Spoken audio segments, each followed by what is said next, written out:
If everybody could do their job, we're doing ours. We're doing fine. I know. I'm with you.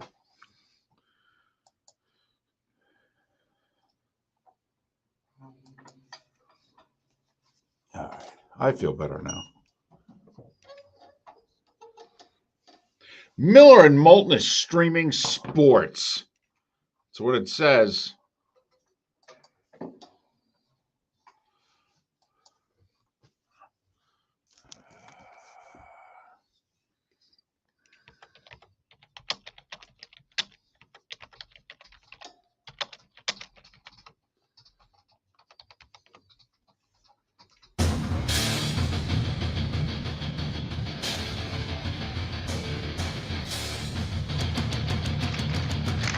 You are listening to Miller and Moulton, exclusively on the Florida Sports Network. And now, here's Mark Miller and David Moulton. Top of the morning to you. How the heck are you, Miller and Moulton, on this Wednesday after Super Bowl 56? For those that are new to the program, in our first act, we used to do a countdown to the beginning of football season. We don't count preseason, by the way. We don't count the Hall of Fame game. All right. It would be a countdown to the first game that counts in the standings for both major college football and for the NFL. And then we're like, listen, the number's too big. It's too depressing. So we waited until the number gets to 100. And then we give you a countdown from 100 right on through. Right now, the first digit's a 2 to give you an idea. But it'll be okay. We promise. We've done this for many a year through, let's see, we're on our 4th president. I mean, honestly, we can get through this together. And David, much like Nicholson said to Cruz that you can't handle the truth, we believe you can't handle triple digits. Not with your temperature, nor with your countdown numbers. Right. Personal temperature or temperature outside. Right. Either one. Right. So top of the morning to you. Hope you're doing well. Hope your week's off to a good start. And thanks for spending part of it with us here on Miller and Moulton. Got a good show lined up for you once again. So all that being said, who's playing Sunday? When's that USFL start? Did I say that out loud?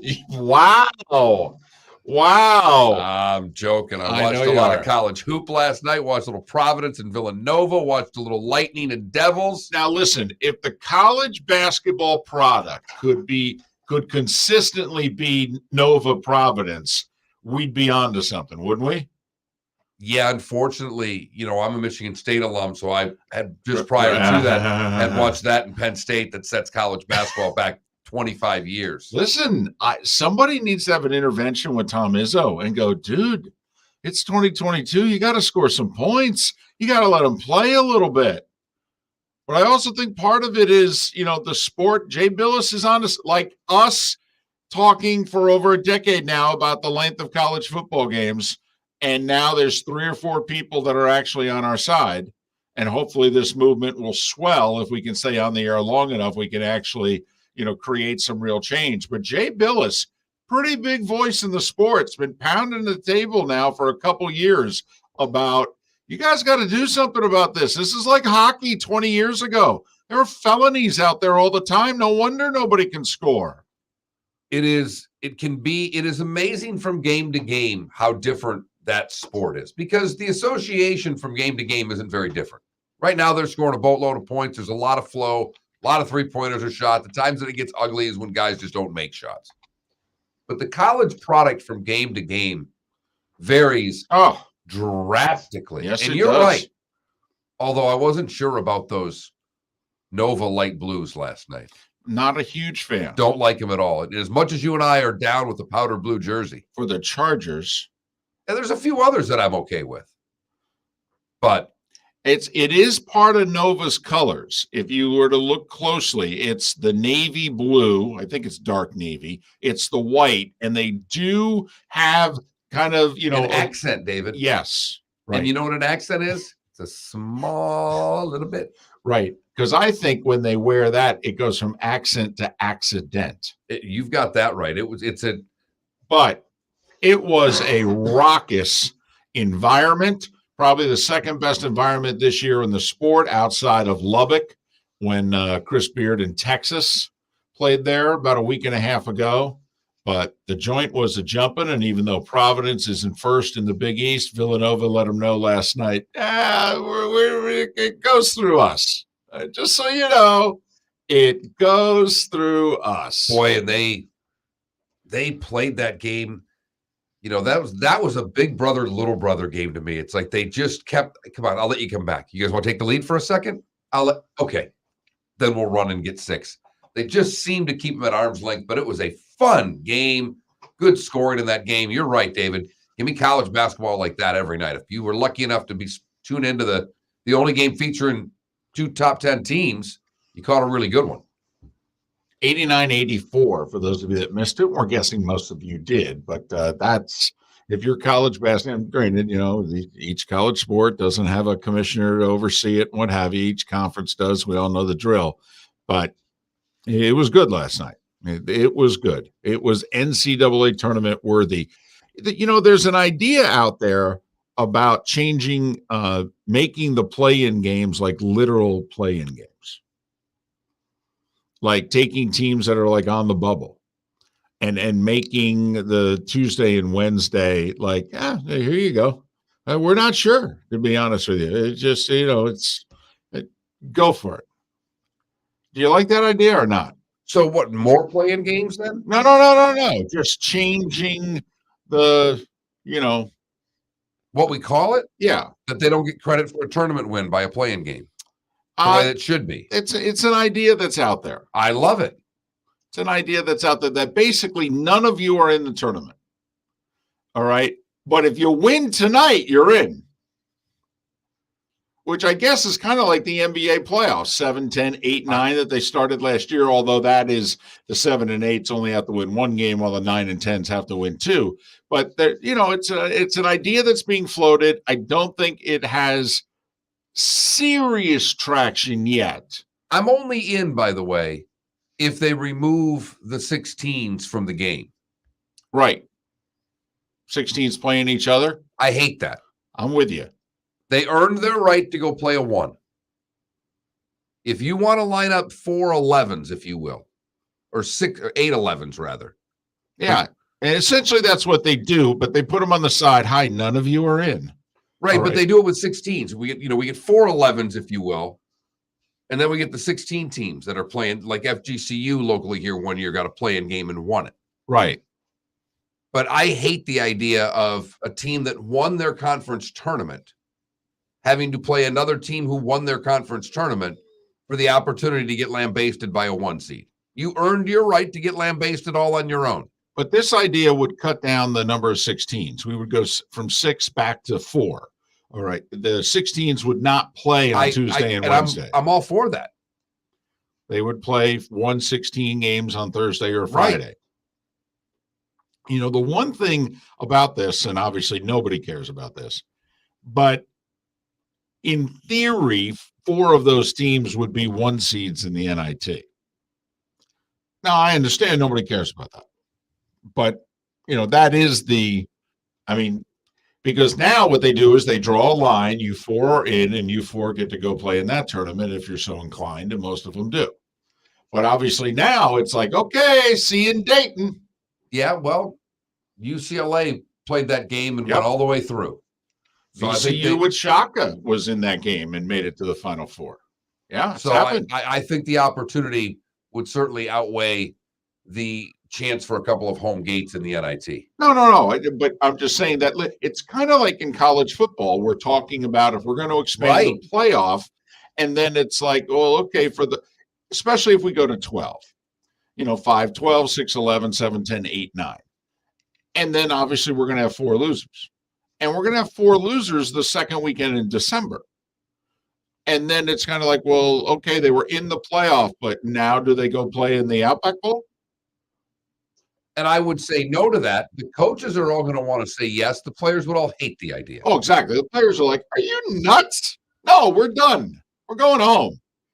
No, I got psyched up for the playoff. We lost. That's it." I'll tell you what. Extrapolate this out for me, though, David.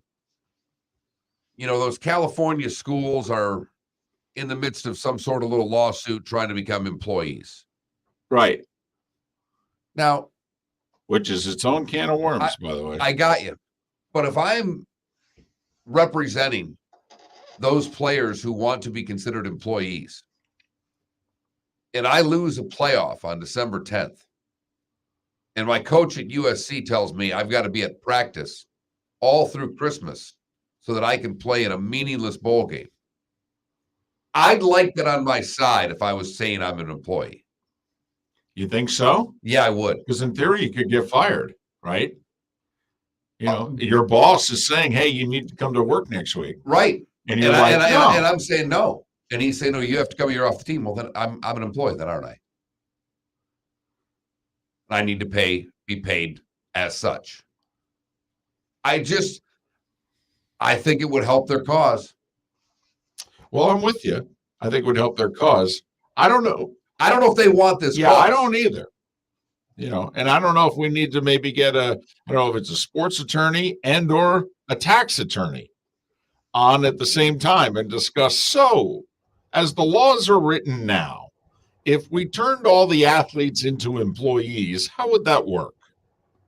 As best you could figure out. And I don't think it works in their best interest, but I am just merely saying, David, you put me that scenario with what they're trying to do, and boy, I like their case.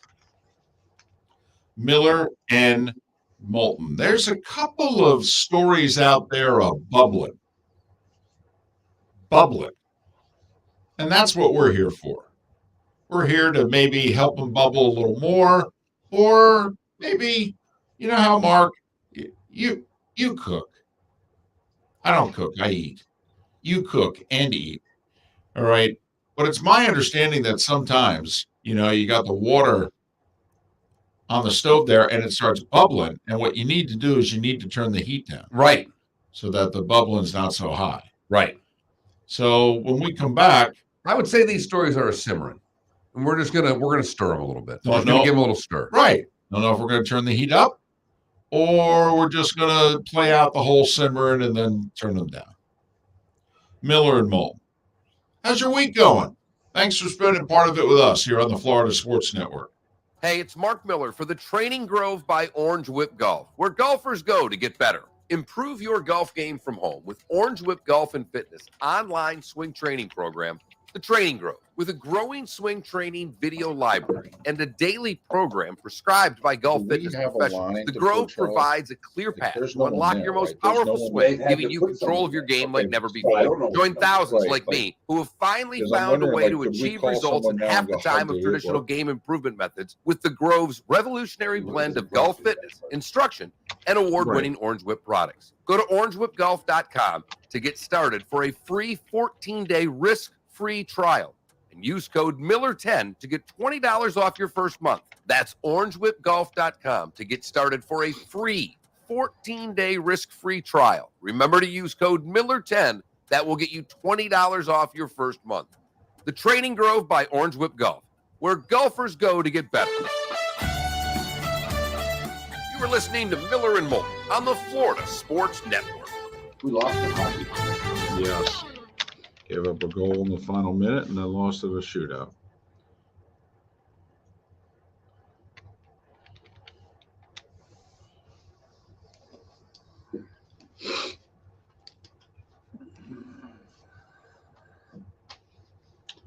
Jake says our sound is a bit off.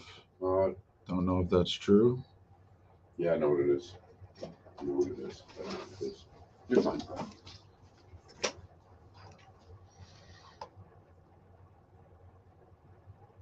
You need to go to the other one, the StreamYard. Oh, yeah.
Where you want to go with here? It doesn't matter. I don't even know which ones you had. Well, I didn't know if we wanted to do whether it's the Skaggs story. I was also thinking the whole Saudi Arabian tour thing. What were you thinking? The drug thing. I mean, that just this is the potential of this is Right. Bad. Do we think that this is only happening on the Los Angeles Angels? Thank you. That's a good question.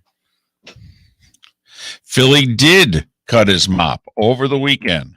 Apparently, I don't know if it was on orders from mom or it was just strongly suggested from mom. It was more of like a do it or I'll shave your hair off in your sleep.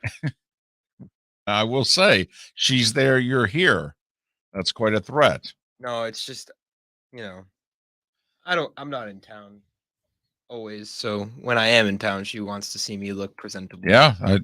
Hey, moms, every time I came home and if my hair was too long or I wasn't clean shaven, my grandfather would come up to me and he was all of 5'3", and he would come up to me and he would look at me and he'd go, "What's that?" And I go, "It's my hair." He goes, "Looks like it needs a cut." I'm like, "Okay, Grandpa." All right, we're coming back.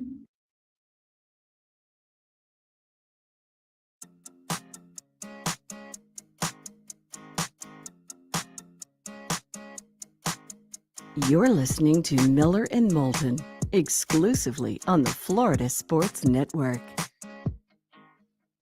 Miller and Moulton on the Florida Sports Network, brought to you by Napa Auto Parts and Napa Filters. Napa has a filter for almost anything on earth that moves, whether it's motorcycles, ATVs, foreign and domestic cars, vans, SUVs, trucks, earth-moving equipment, electricity-producing windmills, industrial equipment.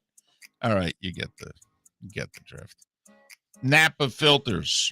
Go to NapaOnline.com. Go to your Napa Auto Parts store. Napa Filters for your vehicles or if you do-it-yourselfer. And we thank Napa, who will be with us on Saturday, giving away some backpacks at the Braves Complex in Northport. And then Tuesday night in Fort Myers at the Miller's Ale House in the Gulf Coast Town Center. We'll be there for a 3 to 6 happy hour to get the word out about the St. Pete Grand Prix, which is coming up not this weekend, but the following. And we'll also have passes to the race to give away, all courtesy of Napa Filters and Napa Auto Parts. Outside of change of tire, is there anything you can do to a car in order to repair it? Yeah, actually. Really? Yeah. I mean, you're going through all this Napa stuff, and it's fantastic, and I'm proud that we've got Napa on board, and I've worked with Napa in the past, great company, all that stuff. Yeah. Do you know what would happen if I walked into a Napa Auto Parts store and tried to find something for my car to fix? Well, it would be an unmitigated disaster. Well, but that's why you ask for help. I wouldn't even know what to ask for. Well, in theory, you bring said vehicle to the parking lot and you go, "Hey, fix the fourth filter valve." All right, I'll be brutal. I did this one time. All right, granted, it was a little older, beat up vehicle, but I drove it to the place where I needed it to go. I opened up the hood. I took out said thing, walked it into the store and said, "I need one of these." I mean, I'm having a hell of a time finding this little tiny light bulb for one of those wax, make your house smell good things. I mean, you want me to go into a Napa Auto Parts and find an auto part. How close are you to just buying a bunch of air fresheners? I'm going to have to go to like a Lowe's because Publix didn't have it. And then that's a whole nother animal. Sure it is. Because they don't always want to help you, and they certainly don't want to help me. Why? What do you mean? I'm telling you, when I'm at the Home Depots or the Lowe's of the world, right, I think they see people that are inept. And they avoid them? And they're like, "I'm not bothering with this guy."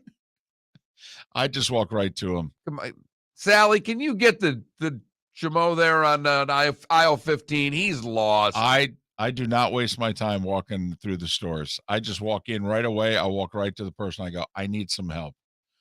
I'm the antithesis of the person who won't stop and ask for directions. I'm like, listen, I am not going to waste I'm not going to pretend like I know what I'm talking about. I don't.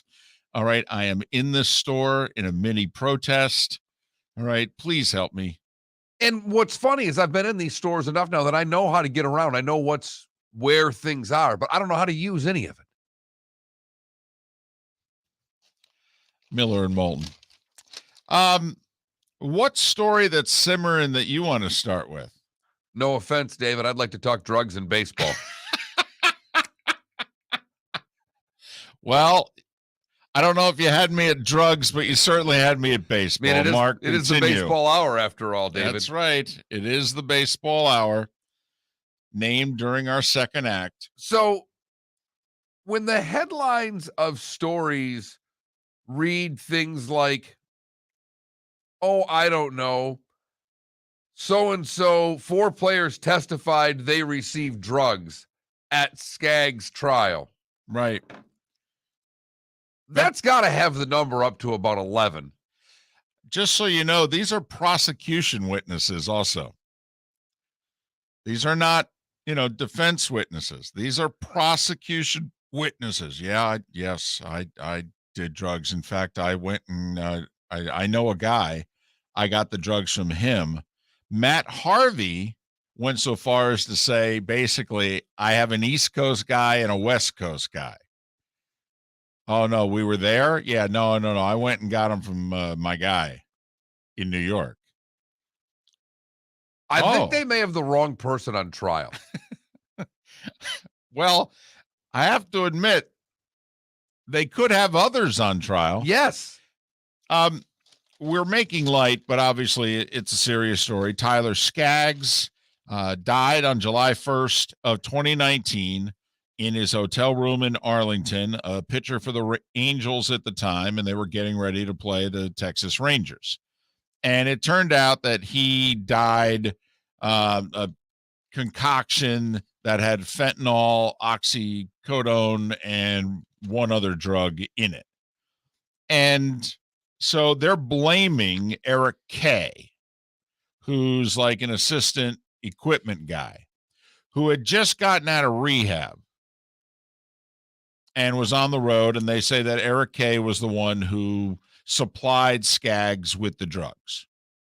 So the prosecution now has put many a current and or former major league player, because like 3 of the 4 who testified yesterday, Mark, are currently free agents. Now, we wonder when Brian Flores is going to get a job again. I don't know when Matt Harvey, Mike Marin, and Cam Bedrosian are going to get jobs again, because they're currently unemployed, and they just testified, oh, yeah, I do a lot of oxy, or at least I did. I'll be curious how long the Rockies stand behind first baseman C.J. Cron, who also testified yesterday. He was with the Angels when Skaggs died. He's now with the Rockies. But all of them said one key thing to us. They said, oh, yeah, there's a lot of oxy in Major League Baseball.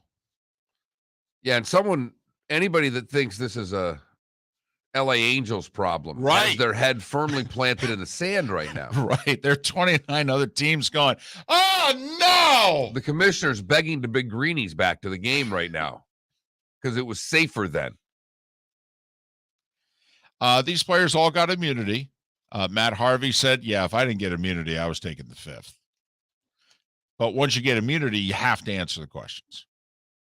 I mean, you can't get immunity and then say, nah, I'm not going to answer that. Makes me uncomfortable.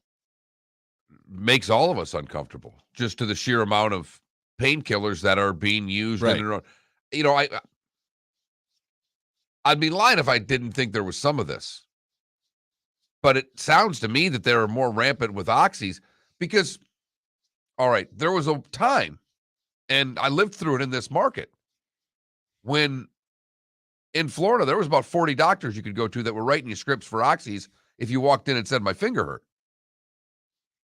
So we had a huge problem, not just in baseball, we had a problem nationwide. Sure, we still do. Not nearly as bad because, well, they're a lot harder to get and they're prosecuting doctors. But this shows you what goes on inside of a baseball locker room. Right. I mean, Harvey was asked point blank, hey, well, why'd you do it? And he said, well, he may sound crazy, but I kind of thought I was being a good teammate. I mean, Skaggs wanted oxys. I'm assuming he had, arm pain, shoulder pain, whatever the case may be. And I was just helping him stay in the lineup and pitch.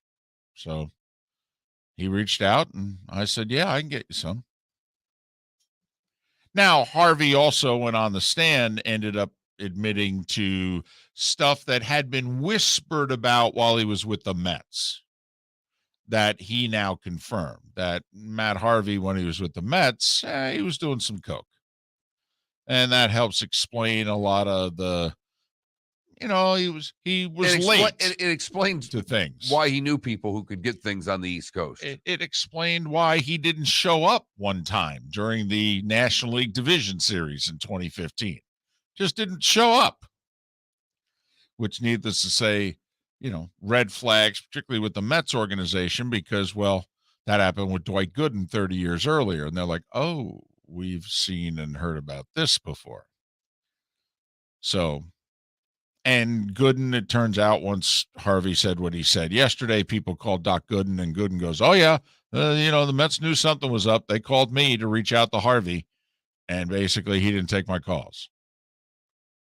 So, but the point you made, do we really think this is an LA Angels problem? And a Major League Baseball problem, for that matter. If you think this is just going on in baseball, I tell you, you're crazy.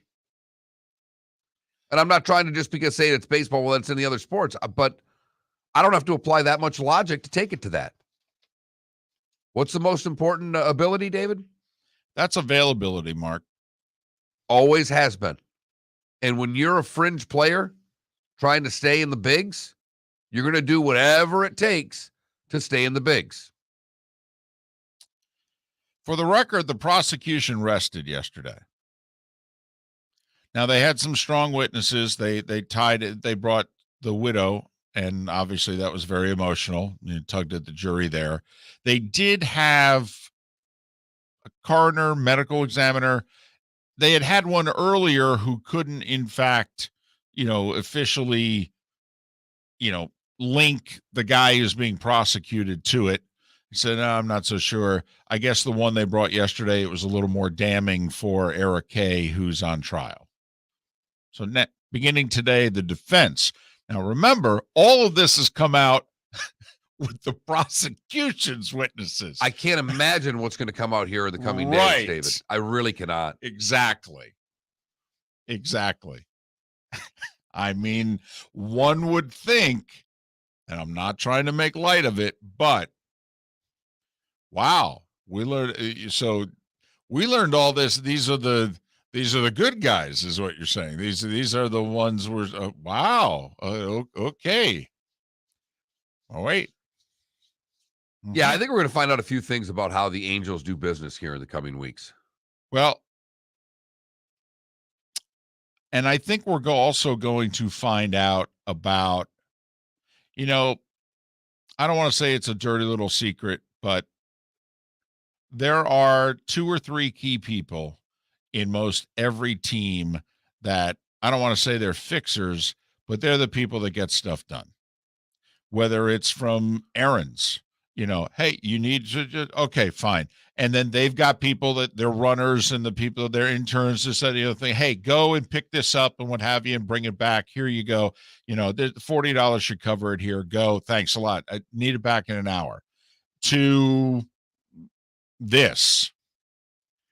And I think we're going to, because I would think that Eric Kay is going to testify, at which point he's going to lay out. He's going to tell us how the sausage was made. Yeah. Well, let me tell you what life is like behind the scenes, particularly when we're on the road. When you're the PR rep number 3 for a team, equipment manager number 2, you're one of the staff that travels, but you're on the low end of the traveling staff.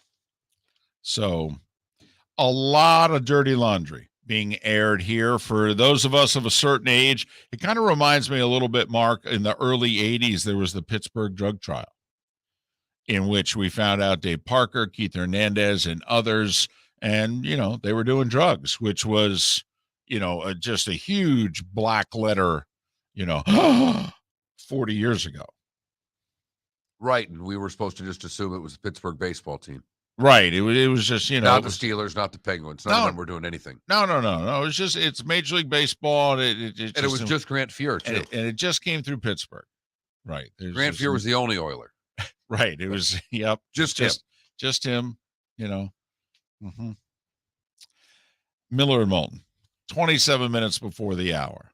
The starting five is next.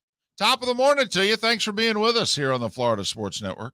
Hey, it's Mark Miller for the Training Grove by Orange Whip Golf, where golfers go to get better. Improve your golf game from home with Orange Whip Golf and Fitness online swing training program, The Training Grove. With a growing swing training video library and a daily program prescribed by golf fitness professionals, The Grove provides a clear path to unlock your most powerful swing, giving you control of your game like never before. Join thousands like me who have finally found a way to achieve results in half the time of traditional game improvement methods with The Grove's revolutionary blend of golf fitness, instruction, and award-winning Orange Whip products. Go to orangewhipgolf.com to get started for a free 14-day risk-free trial and use code Miller10 to get $20 off your first month. That's orangewhipgolf.com to get started for a free 14-day risk-free trial. Remember to use code Miller10. That will get you $20 off your first month. The Training Grove by Orange Whip Golf, where golfers go to get better. You are listening to Miller and Moulton on the Florida Sports Network.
How old was Skaggs when he died? Was he in his 20s or his 30s? I'm sorry, what? Was Skaggs in his 20s or his 30s when he died? I thought very late 20s, but I mean, he was active. That's the part of the story that's important.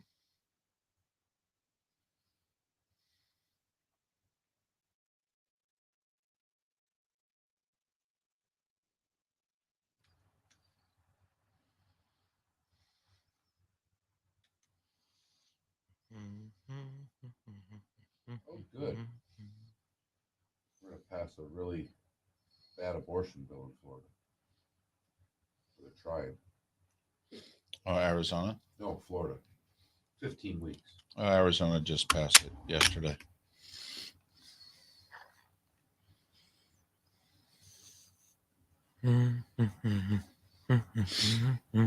They're giving the Democrats a gift with that one. They're an absolute mess. And they're actually giving them something that they can rally around.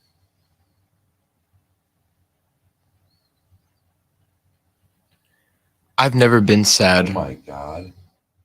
They have Carol Baskin to throw at the first pitch at a Muscles game. Who is that? The chick from the Tiger King. You don't know who Carol Baskin is? Oh my gosh. Oh. He's an internet sensation. By the way, That's why I don't know who she is. because you're not on the internet. Tiger King. Right. I get it. Mark, you saw they're making a show about her, right? Yeah, I did. I think Kate McKinnon is the perfect casting. Way more interested in Tommy and Pam, or Tom and Pam, or Oh, that's whatever. already out. Yeah, I know. I'm way more interested in that though than I am any. Yeah. I couldn't get through the Tiger King series. I'm I'm not gonna lie. Neither could I. It was ridiculous. But the Pam and Tommy and Pam. That's Hulu, right? Yeah, I've watched the first 3 episodes. It's pretty good.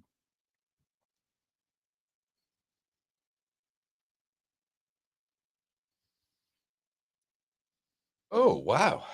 Flight attendant hits unruly passenger overhead with coffee pot for trying to open plane's exit door. Whoa. Well, I got to admit, I think she acted properly. if Yeah, they're that's trying one to way to do open it. the exit door, I mean, that'd only take down the plane. I mean, it's no big deal or anything. Did she knock the person out? I hope so. Yeah. If she gets fired, I'm gonna be mad. Yeah, considering the guy should get arrested. Yeah. Isn't that like a huge felony? Opening the exit door on a plane Yes. without. Yeah. Did you say huge felony? He was 6'3", 240. Yeah, Oh, right, I mean, how else are you gonna take him down? right. I'm totally with her. You know, you guys have made me love football so much more than I ever have in my entire life. I've never been so sad for an NFL offseason. See, glad we can contribute to your life that way. Yeah, the Heat lost last night. I mean, Yeah. Yeah, DC, we are gonna, probably got some stuff going on with the daughter and the grandchild, but probably in March. You gotta start. It's so good. Yeah, well, but also it's an Apple TV thing, right? Apple TV Plus. Yeah. what's that? The Ted Lasso. See, we don't have that. So my wife's now realizing that we're going to have to start paying for more stuff, You need a website. and she's Let not me know. happy about it. So I'm having to get over that obstacle.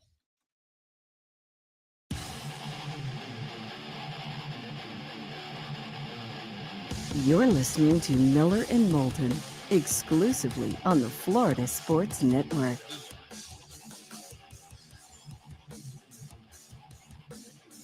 "21 minutes before the hour, Miller and Moulton, the Florida Sports Network. Thanks so much for being with us. Seth Everett, who missed last week because of the passing of his dad, will join us in the 8 o'clock hour today. We will offer him our condolences on air and see how he's doing, and then talk about life and the pursuit of happiness with our friend Seth Everett in the 8 o'clock hour. Right now it is time for The Starting Five. 5 stories you need to know. It's the Starting Five on Miller and Moulton. Here's number 1. Don't normally go here, but you know what? I'm going to give a great athlete his due. Sidney Crosby with his 500th goal last night. Less than 50 have scored 500 goals in the history of the NHL. Crosby gets his 500th at home against bitter rival Flyers in a come-from-behind overtime win. That's a good night at the office if you're a Pittsburgh Penguin. I'll tell you what, that was teammates, because I think he scored to make it 2-1. Mm-hmm. They fell behind, scored too late to force overtime. I think that was I don't think the coach had to say much second and third for a regular season game. I think that's a few of the boys stepping up going, hey, We need to win tonight. hey, he ain't getting number 500 with an L here. Let's Right. go. And not to the Flyers, Right. too. They hate us. We hate them. Come on now. Are 500 goals in a career like 3,000 hits in baseball? Absolutely. 100%. Gotcha. Absolutely. 5-4 Penguins in overtime. Lightning trailed 3-1. Oh, I thought Seth was going to be in such a good mood today. I'm watching it, and I'm like, Seth was talking about watching the game with his daughter. They're fired up. They're playing the Lightning. They're up 3-1. Devils Whoop, are it's plus. 3-2. Whoop, it's 3-3. Whoop. Ends up being 6-3 Lightning. So much for the Devils plus 330. Rangers needed a shootout to get by the Bruins 2-1. Ovechkin, Crosby scores his 500th, and Ovi says, hey, I'm going to score my 30th and 31st of the year, thank you. Washington 4-1 over Nashville. The coaching change is making a little difference. In Edmonton, they beat the Kings 5-2. How about Dallas going into Denver and beating the Avs 4-1? Calgary, St. Louis, Buffalo, also victorious last night. We told you about the trial to determine if Eric Kay is the person responsible for the death of Angels pitcher Tyler Skaggs 3 years ago. 4 former Angels admitted to their own drug use and to helping supply Skaggs and others with drugs when asked. Matt Harvey, Mike Marin, Cam Bedrosian, and current Rockies first baseman C.J. Cron were the 4 players. Harvey admitted to cocaine use as well as the oxy. Harvey did admit to getting oxy for Skaggs in the past, but said he was not the guy who provided the drugs for Skaggs in Arlington. NBA last night. There's a smooth transition, right? The Heat, man, they only scored 40 points in the second half. They lost to the Mavs, 107-99. Snapped their winning streak. Giannis with 50. By the way, did you see he scored 50 on 21 shots? That's hard to do. That is really difficult to do. Bucks by 9 over the Pacers. Phoenix has won 6 in a row. They're 47-10 on the season. I think it's comfortable to say the road to the title goes through Phoenix. I mean, they're going to be the 1 seed in the West. Yes. I mean, I think you're right. we wrap our brain and arms around that? I think so, and I think a lot of people are still going to be all into the Golden State, the fact that they've been figuring things out all year and still right there. Phoenix by 7 over the Clippers. Memphis, without Ja Morant, beat the Pelicans by 12. They've won 6 in a row. Hawks beat the Cavs, 124-116. Boston went into Philadelphia yesterday. Won their 9th in a row. You know, our buddy Warner Wolf did sports for a long time in D.C. and New York. And his thing, and this was back in the 70s, he would say, if you had the Sixers in 47.5, you lost. Because Boston won 135-87. The Hornets, by the way, have lost 8 of 9. They lost in overtime to the T-Wolves, who got 39-15 from Karl Anthony Towns there, as Charlotte continues to fall in the East standings. College hoops, we mentioned it earlier. It was a pretty sexy night, at least it was in Providence, Rhode Island. Battle of top 10 teams in the Big East. Nova with a big road win, 89-84, and a well-played, great atmosphere. Man, bottle this and sell it type of game. They were rocking in Knoxville, over 20,000 in the big house there. For a men's basketball game, too. Right, not the Lady Vols, the Vols, who whooped up on 4th-ranked Kentucky, jumped on them early and didn't let up, 76-63. Sparty, Mark Miller warned of it late in the show. He said, hey, you keep talking about the rack. Many a team's gone to State College and laid an egg. Well, and particularly Michigan State. They've lost a lot of games at Penn State. Could see that coming yesterday, and, well, the Nittany Lions did not disappoint. 62-58 over Sparty. Coach K said he wasn't feeling well at halftime, was not on the bench for the second half. Duke nearly blew a 9-point halftime lead, beat Wake 76-74. 22nd ranked Wyoming did lose at New Mexico last night. Ohio State, Wisconsin, Arkansas, and Texas all ranked, all victorious. South Florida lost at home by 19 to Tulane. The Noles got a much-needed win, 81-80 over Clemson. Gators lost at A&M. That's a tough loss. That's right there, David. Bad loss. It really is. Aggies had lost 6 in a row. Florida, once again, up and down, up and down. Mike White got an extension recently, but the natives are not happy with him. They shouldn't be. Florida should be a tournament team every year in basketball, period, end of sentence, David. They also shouldn't be this inconsistent. And it's not just this year. The program is inconsistent. And that is unacceptable if anybody was paying any attention. Too much good basketball in this state right now to not be a consistent top 25 team if you're the University of Florida. Just end of sentence. North Florida with the upset in the A-Sun at home. They beat Liberty by 3. Canes, FGCU, JU, and Stetson all played tonight. Women's hoops. Coaches poll came out yesterday. Gators 21st, FGCU 22nd. Florida State and Miami, both victorious in women's hoops last night. No charges against Adrian Peterson. We knew that was coming. I think, though, that just the arrest will end his career.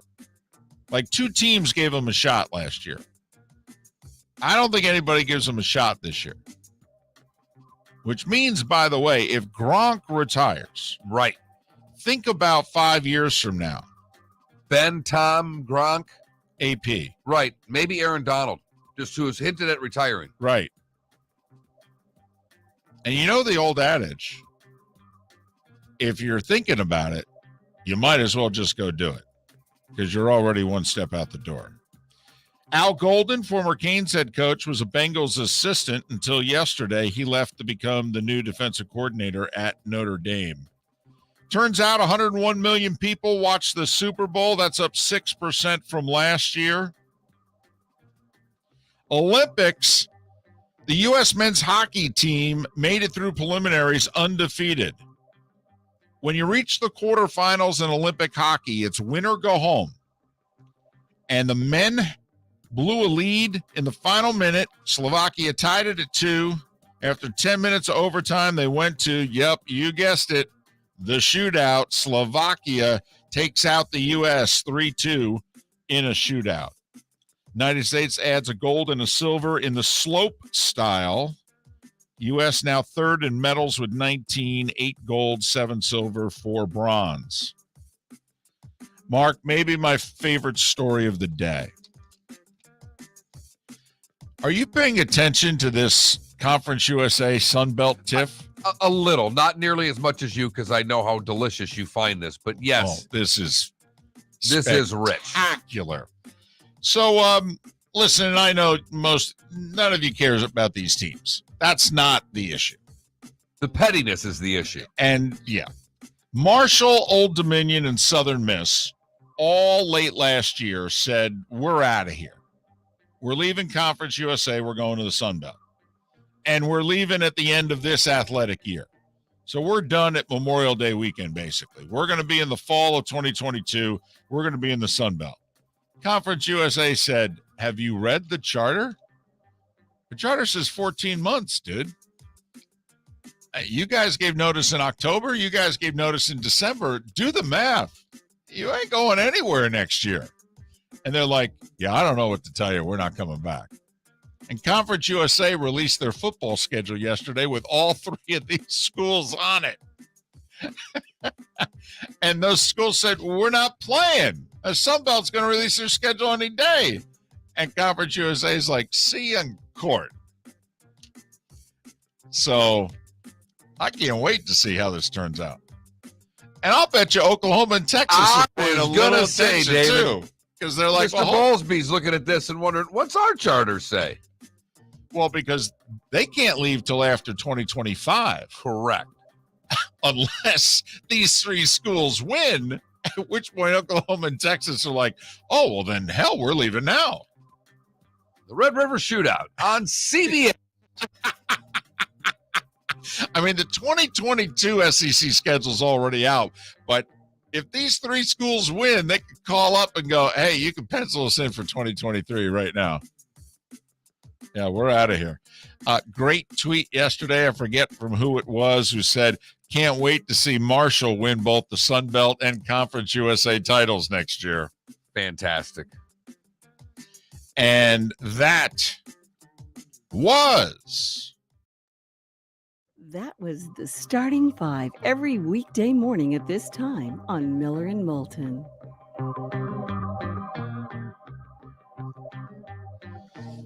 one other story, and we'll talk about this in greater detail. Are you paying attention to the Saudi Golf League or the Super Golf League? The comments that are going back and forth have been interesting, to say the least. Well, apparently 3 fairly prominent older European golfers in their mid to late 40s. You've got Westwood, you've got Poulter, and then trying to think of Henrik Stenson, who might be the Ryder Cup captain next. They all apparently have considerable offers that are before them. We're talking $30+ million to come play in this thing. Come on. You know, how many more times do you need to do the Florida swing? Right. Right. There was a story out yesterday because a week or so ago it was, hey, Bryson DeChambeau has been offered $130 million by this league. And he said that's not true. That story is not true. Well, how would you take that? Is that they didn't offer $130 million, but they offered something. Right. But the thought is that they offered less. Right. $50 million, something like that.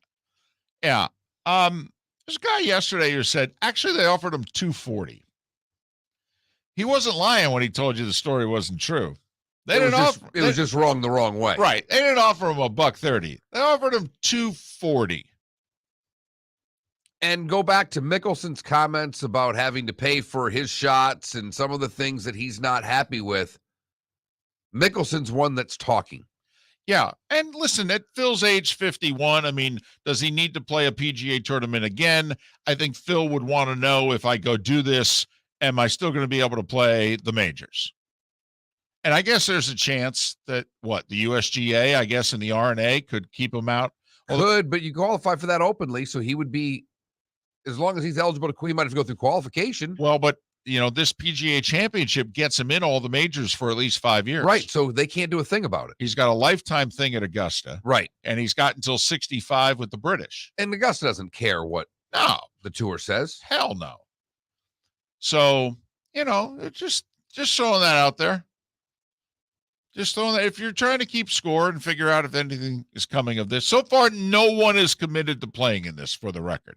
Mark, the Saudi Golf League has as many players as the USFL right now. Just so you know. Miller and Moulton. Thanks for listening right here on the Florida Sports Network. Bring your big mouth to John Smith Subs and indulge in their overstuffed subs with the freshest quality ingredients. Enjoy our famous steak bomb with perfectly grilled marinated sirloin steak topped with provolone cheese, grilled onions, peppers, mushrooms, crispy bacon, juicy tomatoes, and creamy mayo. Boom! Made-to-order crispy fries can be paired with the Gator, the Cuban, the Chicken Bomb, or the Italian. Love local. Eat delicious with John Smith Subs. Find a John Smith Subs location near you today. The Firestone Grand Prix of St. Petersburg, presented by RP Funding, roars through the streets of beautiful downtown St. Petersburg, February 25th to the 27th.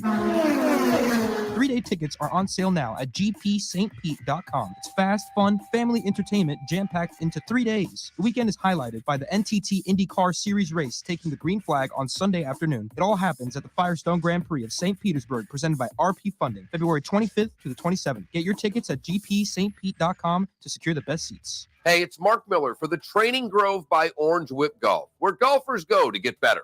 Improve your golf game from home with Orange Whip Golf and Fitness online swing training program, The Training Grove. With a growing swing training video library and a daily program prescribed by golf fitness professionals, The Grove provides a clear path to unlock your most powerful swing, giving you control of your game like never before. Join thousands like me who have finally found a way to achieve results in half the time of traditional game improvement methods with The Grove's revolutionary blend of golf fitness, instruction, and award-winning Orange Whip products. Go to orangewhipgolf.com to get started for a free 14-day risk-free trial and use code Miller10 to get $20 off your first month. That's orangewhipgolf.com to get started for a free 14-day risk-free trial. Remember to use code Miller10. That will get you $20 off your first month. The Training Grove by Orange Whip Golf, where golfers go to get better. You were listening to Miller and Moulton on the Florida Sports Network.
So, ask, oh.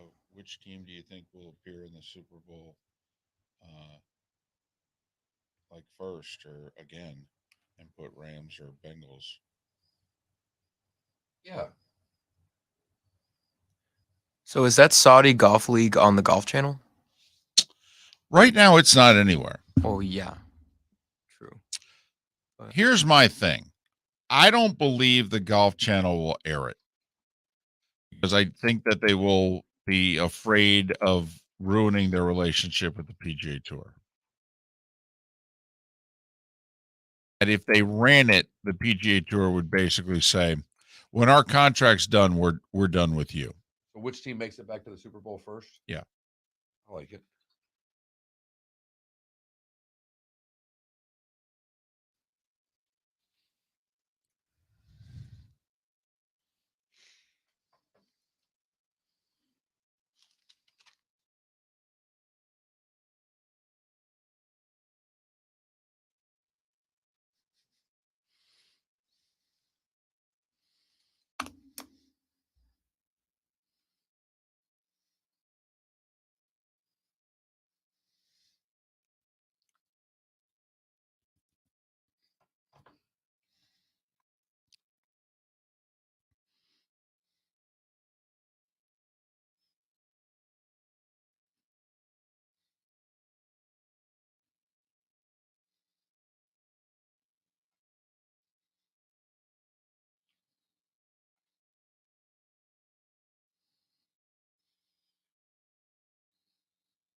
Well, Nick, it could be a Turner thing.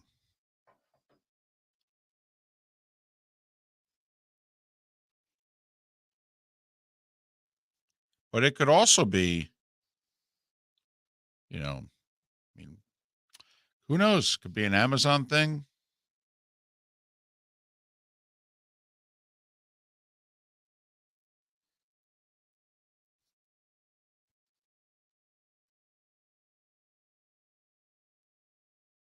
$30 seconds.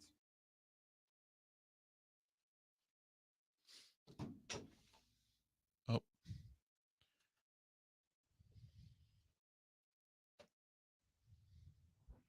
Yeah.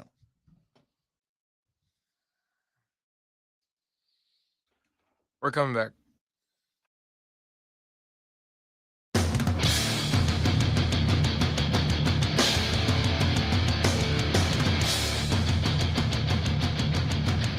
You are listening to Miller and Moulton, exclusively on the Florida Sports Network. And now here's Mark Miller and David Moulton. As we approach a couple minutes past the hour, thanks so much for being with us. We are Miller and Moulton, and this is the Florida Sports Network. We'll head to our guest list next hour, including our buddy Seth Everett, who will join us a little more than 1 hour from now. Do we have a poll question? We do, David. It is very simple. It's a little Super Bowl-esque, if you will. And I think I probably need to retweet it from the other Twitter account because I think I did it from mine. I'm confused this morning, those double Twitter accounts, David. I think I did it from the Mark Miller, not the Florida Sports Network. But who's going to make it back to the Super Bowl first? It's that simple. Bengals or Rams? Bengals or Rams. I like it. Because then we all know the deal. The Bengals are the Bengals. But are they now no longer going to be the Bengals? Is this starting this franchise of being consistently good with a young franchise quarterback that we all like? Or was this a one-off? Is this a bit of a magic carpet ride? They're going to go back to being the Bengals in a loaded AFC. And then, of course, with the Rams, man, do they have a lot of question marks. Is the coach staying? Is their best player staying? Left tackle's likely going to retire. Right. You know, the 40-year-old that they brought off the pickup basketball courts, he ain't coming back at safety. OBJ's not coming back. First, because he's not going to be healthy enough for opening day. And secondly, because they can't afford to re-sign him. And they'll be getting Robert Woods back. Likely going to lose Sony Michel, who I thought should have got the ball. Why bother handing it to him? I mean, just keep handing it to Cam Akers. I mean, you know, Akers is the better player when healthy, but come on, he's did not come back from that Achilles injury in July 100%. I mean, you could see it. They kept running him into the line. Didn't understand. If they had lost, that's one of the questions McVay would have been asked, just the way the Cincinnati coach is being asked. Why wasn't Mixon on the field there at the end? McVay would have been asked, how many times does Akers have to run into a wall for you to maybe either stop running it or give it to someone else? But do we think this is it, by the way, with the Rams? Like, you know, this has been a big 5-year push. I mean, this started in 2017. McVay's first year, their second year in L.A. Remember, they won the division that year. Matt Ryan and the Falcons, who had lost the Super Bowl the previous year, beat them in L.A. in a wild card game before losing to the Eagles. Then they go to the Super Bowl in 2018. They went 9-7, missed the playoffs in 2019. Last year, a wild card. They won. They beat Seattle in Seattle, lost at Green Bay in the division round. And then we know what they did this year. There's been a big 5-year push. And during that 5-year push, you had Seattle ending their push. Are the Niners ready to take this division over? The timing of it seems ripe for San Francisco, given the fact of the LA roster, but they've kicked the can down the road better than any team in the league. I mean, David, after the Super Bowl in 2018, I remember Pat Kerwin coming on the show going, it's going to be 6 guys and a bunch of truck drivers. They're in cap hell. They can't get out of this. And they didn't make the playoffs, but they had a winning record. They've not had a losing record since. Right. Now, I will say, you know, the time to pay the piper may be now. Maybe they can extend it a little longer.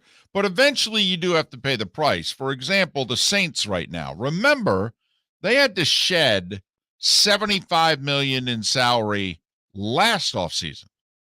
Mark, with the cap going up $26 million this year from last, care to guess today how many millions of dollars the Saints have to shed to be compliant in a month? I think it's a similar number. It is. If my last look at Sport Track, where I get my contract stuff, has my memory right, they're in one of the worst spots in the league again. Yes, they are. They're in the worst. The Green Bay Packers, who are $46 million that they have to shed to be compliant, are looking at the Saints going, man, wouldn't want to be you. Wouldn't want to be you.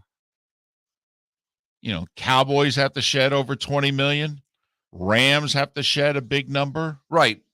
But the Rams, Cowboys, Vikings, and Giants cap numbers combined don't get to what the Saints are.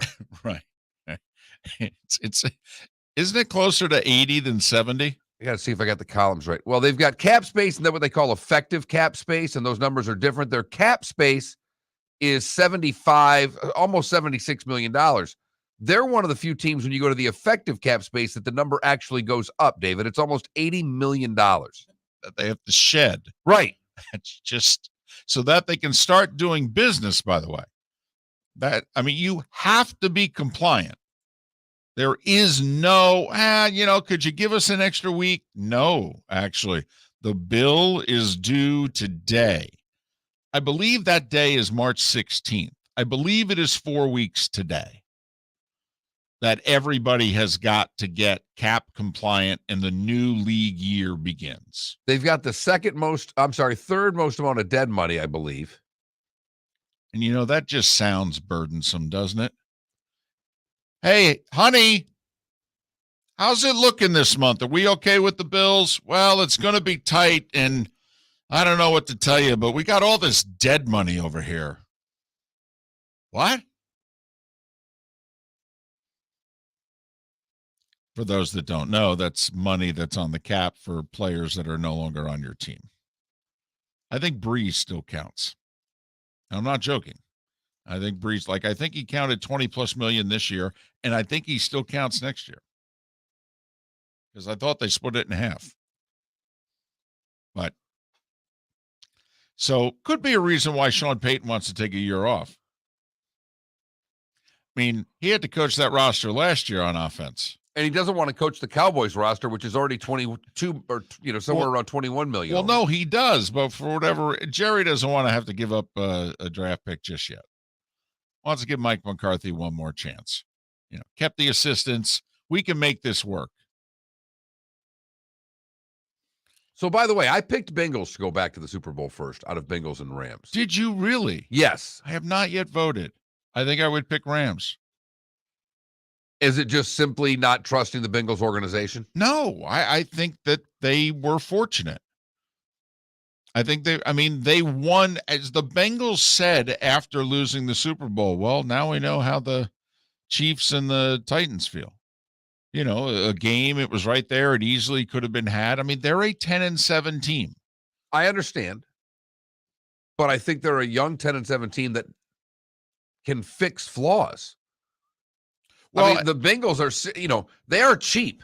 They have the third most money to spend behind the Dolphins and the Jags. Right. It was either third or fourth in the list that I saw. I mean, isn't it around 55 million? 57. Yeah. Yeah. Oh, no. They can. I mean, your vote's the smart one. I'm the one that is just saying, I got to be honest. They got to prove it to me again. Otherwise, to me, they're still the Bungles. They're the Bungles with Joe Burrow. No, I got you. And I'm just wondering, look at, even the Steelers, as great as they've been throughout time, have had a decade of mediocrity. And they've got a fixed quarterback problem. So I don't think, unless Aaron Rodgers is coming to Pittsburgh. Yeah, I don't think he is. I don't either. No matter how much he seemingly likes Mike Tomlin and the people of Pittsburgh. Now, if that happens, all bets are off. But I think Pittsburgh they're in a little bit of a retool. Oh, no question. They are. Yeah. Baltimore, we don't know which way they're going. And quite frankly, we don't know if they're going to be going it with Lamar. I don't know if they know which way they're going right now. I think they know which way they want to go, but they got to get him signed. And then you have Baker Mayfield. Well, I don't know if you're going to have to worry about Baker much longer. So what you're telling me is the only quarterback of substance in the entire division plays for the Cincinnati Bengals. Right. A team that went to the Super Bowl and has nearly $60 million. Now, I almost have to stop here because David could start explaining to me how they've spent money in the past. Well, but the other thing that I could point out is that the Packers have had a decided advantage in the NFC North for the last 10 years, and they didn't make it to a Super Bowl any one of those 10 years either. So, yeah, I mean, if I buy every single thing that you're saying and go, listen, this could be the Bengals division for most of the rest of this decade, simply because of their quarterback, I'll even, for sake of argument, grant you that. You still got to get to the game, man. Oh, no, I got you, but I'm merely picking them ahead of the LA Rams. I understand. I'm not picking them against the rest of the league. I think the Rams have just shown that they're willing to buy a team. And that if, let's just say this all has to be torn down or most everybody who's really good there walks out the door, I think the Rams will go, okay, time to buy another one. I think the Rams feel that they have to operate their team in that market the way the Lakers operate their franchise. They do. Yeah, and I could argue it's working. They do. You know the other team that has to operate their team that way? Miami Dolphins. Well, $63 million, $64 million in cap space. Let's start spending some money. Let's go shopping. They clearly can't draft, so yeah, might as well. Well, they haven't drafted as well as you hoped. They've actually done a decent job, but not necessarily with the picks that they acquired for Tunsil and Minka. Most of those haven't panned out. They've done okay elsewhere. In fact, if they had a Tunsil and a Minka right now, they'd be a hell of a lot better. Well, you're telling me that would help. That would help. Laramie Tunsil. But That's our poll question. Which team do you think gets back? I fully expect the Bengals to win it, this poll question. I do. For the record, by the way, I think McVay and Donald both come back. As do I. I think that this is how business is done today. I think there's a little bit of honesty that we were never getting out of players. I think there are a lot of players that look at the season come February 14th, 13th and go, no, I want to retire right now. I'm sore. I hurt. I don't want to do it in 2 weeks. They go, wait a minute. I think that Aaron Donald, who I believe has a year left on his contract, is saying, yeah, I should be the highest paid defensive player in football. And I'm not. And now there's a few guys ahead of me. And we've got the richest owner in the league. So you guys figure out what you need to do cap-wise. But if he's got to write me a big check up front, yeah, I'm good with that. I'll take that. That's what I think Aaron Donald was saying here by I may retire. It was his way of saying, you better pay me at least as much, if not $1 more than DJ Watt, okay? I don't care if he just won Defensive Player of the Year. Yeah, this is the award I'm supposed to get every year. I've won it twice. Oh, by the way, and now we have a ring. It's time. I should, for as long as I keep putting these shoulder pads and helmets on, I better be the highest paid defensive player in football. It's what I think Aaron Donald was saying. 14 minutes after the hour, Miller and Moulton, the Florida Sports Network. Hey, it's Mark Miller for the Training Grove by Orange Whip Golf, where golfers go to get better. Improve your golf game from home with Orange Whip Golf and Fitness online swing training program, The Training Grove. With a growing swing training video library and a daily program prescribed by golf fitness professionals, The Grove provides a clear path to unlock your most powerful swing, giving you control of your game like never before. Join thousands like me who have finally found a way to achieve results in half the time of traditional game improvement methods with The Grove's revolutionary blend of golf fitness, instruction, and award-winning Orange Whip products. Go to orangewhipgolf.com to get started for a free 14-day risk-free trial and use code Miller10 to get $20 off your first month. That's orangewhipgolf.com to get started for a free 14-day risk-free trial. Remember to use code Miller10. That will get you $20 off your first month. The Training Grove by Orange Whip Golf, where golfers go to get better. You are listening to Miller and Moulton on the Florida Sports Network.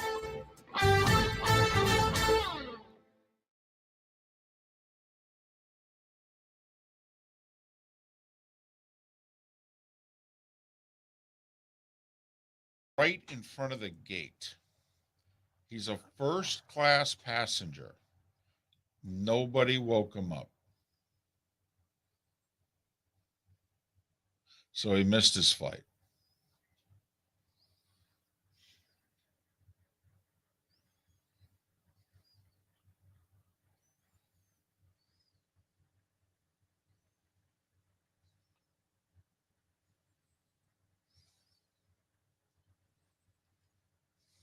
Hey, quick question: Lamar or Kyler? What? Lamar or Kyler?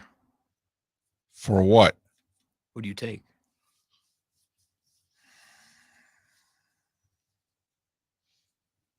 Today?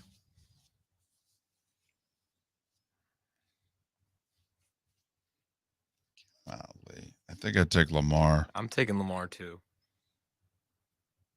He's bigger. You know, people clown him for throwing the ball, but there are moments where he throws dimes.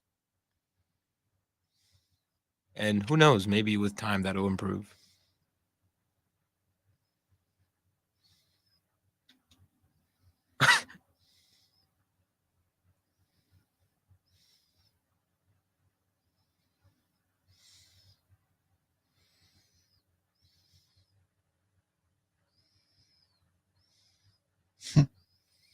He is a Miami boy, Johnny Mac.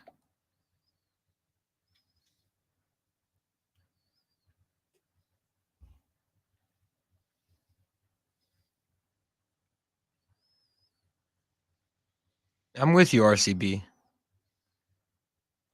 Lamar's a man. Kyler's a toddler in his jammies.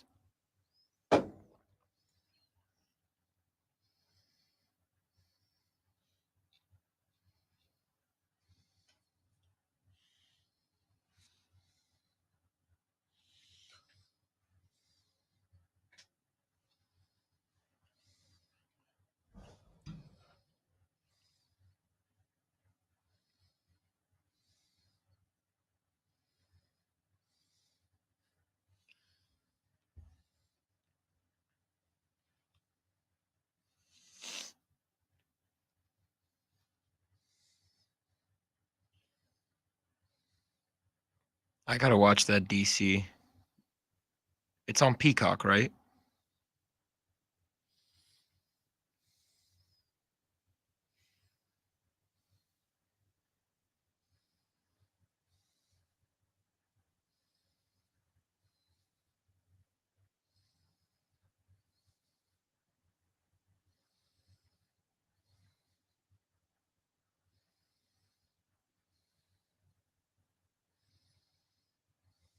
DC says, Moulton, do you remember the Niners wanted Montana to go to Arizona?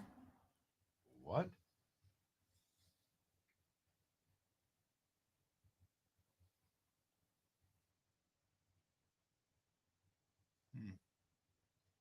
Wow. If true. He's countersuing them, which I find hysterical. Well, Montana basically said, listen, either trade me to one of two places. Okay. And it was who was running the West Coast offense at the time. He's like, I'm not going to learn a new offense. They got to be pretty good and they got to run my offense. And so he basically chose Kansas City. I think Paul Hackett was running the offense at the time. Cardinals have never won a Super Bowl, right? So the Russian had a triple cocktail of drugs, two of which are masking agents, one of which the U.S. wanted to get on the anti-doping list.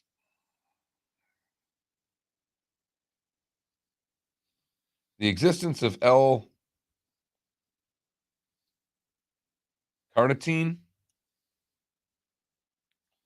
and hypoxin, though both legal, undercuts the argument that the banned substance, trimetazidine, might have entered the skater system accidentally. 10 seconds.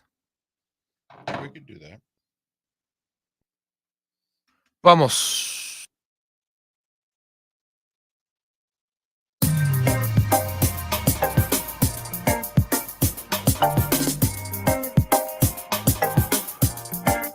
Welcome back to Miller and Moulton, only on the Florida Sports Network.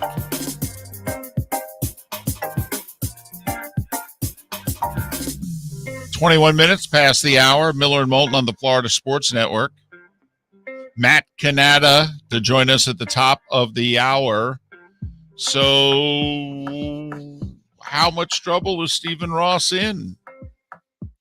Along with Mike McDaniel filling out his staff, Matt Cannata to talk Dolphins and the rest of the NFL at the top of the hour. Seth Everett, a little more than an hour from now, and we'll head to Indianapolis at the top of our bonus hour to discuss, are they really moving on from Wentz after just 1 year?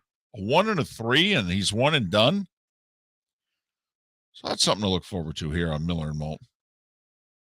If you want to text the show, the keyword is FSN Radio. FSN Radio, all one word. Text that to 21,000. If you've never texted the show before, then you've cracked the code and you're in.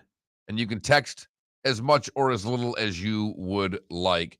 You can always join the show, twitch.tv/Miller and Moulton, twitch.tv/Miller and Moulton. You'll bypass a good majority of the commercial breaks and see what goes on behind the scenes during the 6 or so minutes that we are not on the air each hour. And I would like to thank whoever you are out there for following us. I mean, you have no idea the joy. Mark Miller comes in somewhere between 5:30 and 5:45 every morning. And eventually he gets around to hooking us up on Twitch. And the first thing you see, besides our logo and, Miller and Moulton, is how many followers we have. And if the number is different from the day before, he is just so happy. And the show gets off to such a better start. And we had gained 1 follower in the last 24 hours. And that's all it takes, ladies and gentlemen. Sometimes I'd like 3 or 4, but sometimes it's just that one little push over the cliff, David, that can make me feel a little bit better. For those that are wondering, where has Pat Kerwin been? Well, his schedule's a little crazy getting back from Los Angeles. Couldn't make it yesterday. Pat will join us again on Friday. Don't worry. Just missed 1 appearance. Pat will be back. It's okay. It's all good. It's all good. Don't you worry. Trains keeping on chugging right on down the tracks. Look, I know most of you, and by most of you, I think it's all of you, don't care about the Olympics. But I am fascinated by the 15-year-old Russian skater's doping scandal. Mark, she just somehow, some way, ingested some of the medication that her grandfather was taking. The figure skater listed 2 legal substances used to improve heart function on an anti-doping control form she filled out before her drug case erupted. So she's taking 2 different substances as well as the illegal substance that were in her system. It's difficult to imagine now that the illegal substance entered her system without her knowledge, given the fact that she was taking 2 things that, well, the U.S. doping agency tried to, without success, get one of them placed on the banned list. The other one is on the banned list if injected above certain thresholds. She had that. She had both of those and the one that is the banned substance. Now, David, I am still of the belief that she is just doing what she is told. Here, drink this. I'm 15. Okay. Oh, yeah, there's no doubt. No doubt. You sit here. We will inject you with this. Okay, now go train. All I'm watching is Rocky IV in my head. And Ivan Drago training while he's getting shot up. That movie's got to be, what, 35 Every plus bit years of it. old? Yeah. That's a mid-'80s movie, right? I must break. I will kill you. Yes. But so basically 2 masking agents along with the drug that shouldn't be in her system. Correct. Man, That was Grandpa's heart medicine. Well, yeah, I mean, that's another thing. A 15-year-old. What's a 15-year-old doing taking heart medication? Now, that is an interesting question that you asked right there. Not just a 15-year-old, an Olympic athlete 15-year-old. I mean, also, how'd you get Grandpa's medication in your system? I mean, did you hug him too tightly? How's this work? Grandpa's medication, Grandpa's pajamas. I have no idea what she's got her hands on. I mean, somehow, some way, what, through your hair follicles? How did this happen? Yeah. Here's my question, though. First off, does anybody care about this at all? I don't think so. I think listen, you're the one, and you've been very consistent about this for the 15 years that we've done a show together. When it concerns baseball, you have not given a damn. Not given a damn. You want to be entertained. Okay. You assume that a lot of people are doing stuff anyway. I don't care. No. And this one, I don't think I'm being hypocritical because someone has always asked me, what about your kid?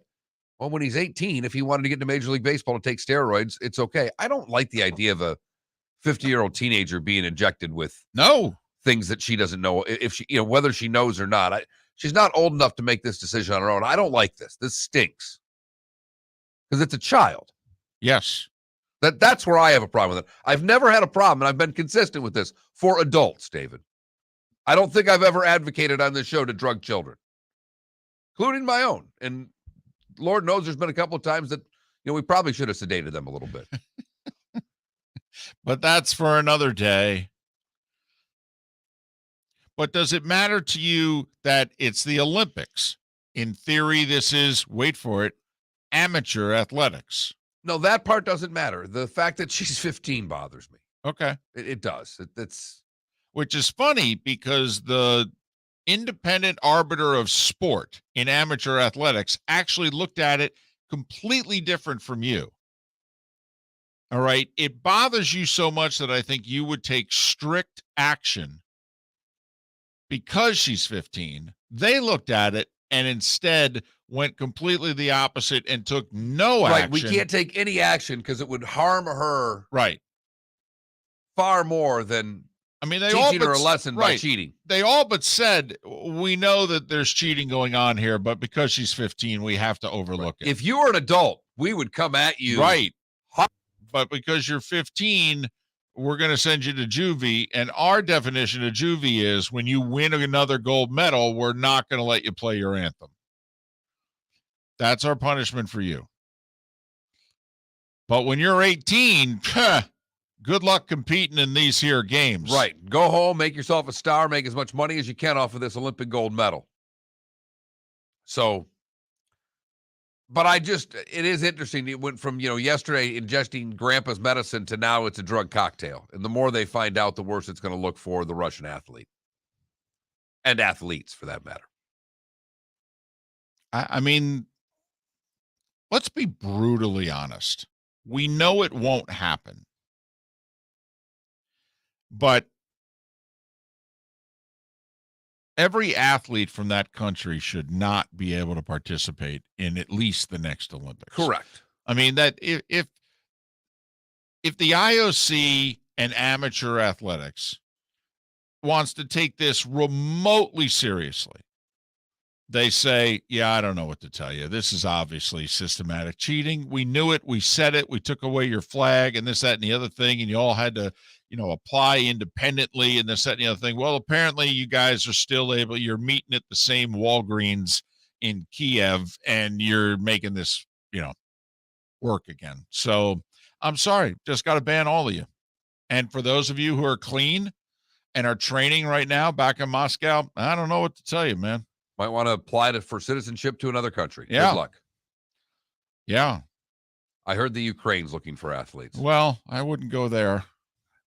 Wouldn't go there, at least not right now. Let's wait to see how things play out. But it's a story that we find interesting. And we also find it interesting that apparently the sport, amateur athletics as a whole, is just willing to go, I don't know. Don't think there's much we can do. Yeah, for anybody that ever thought the Olympics were a sham, they're proving it beyond a shadow of a doubt in the past few days. They really are. Everything from where they're being held to then this story while in them. And the networks that cover them not being allowed to say anything about the country that it's in. Don't kid yourself. The hypocrisy lies from start to finish. What's going to save the Olympics is Los Angeles in 2028. Because it'll do really well ratings-wise in this country. It'll be a feel-good story, an event. And because of it, when the TV rights are up 4 years later, they'll be up for bid right after the Los Angeles games. And between Amazon and Apple and all the networks, there will be likely a trough of cash that is being offered. And what happens to every host country, but particularly the United States, when they host an Olympics? They do really, really well. And it's a summer games where we always do really, really well. So to David's point, we will come off an Olympic where we will be first in medals. We will have a lot of gold medals, and there will be stories galore leading into the next TV rights package. It's kind of like Tiger, rebounding from injuries and having a really big year right when the PGA Tour needed him to. Oh, thank you, Tiger. Like, I think it was 2013. He came back, whatever, comeback number 2 or 3, whatever it was. And he won like 5 times and won the Player of the Year. And they were negotiating a TV deal off of that season. That's how Fox got involved in golf. Fox won the rights to all the USGA stuff in the spring of 2014.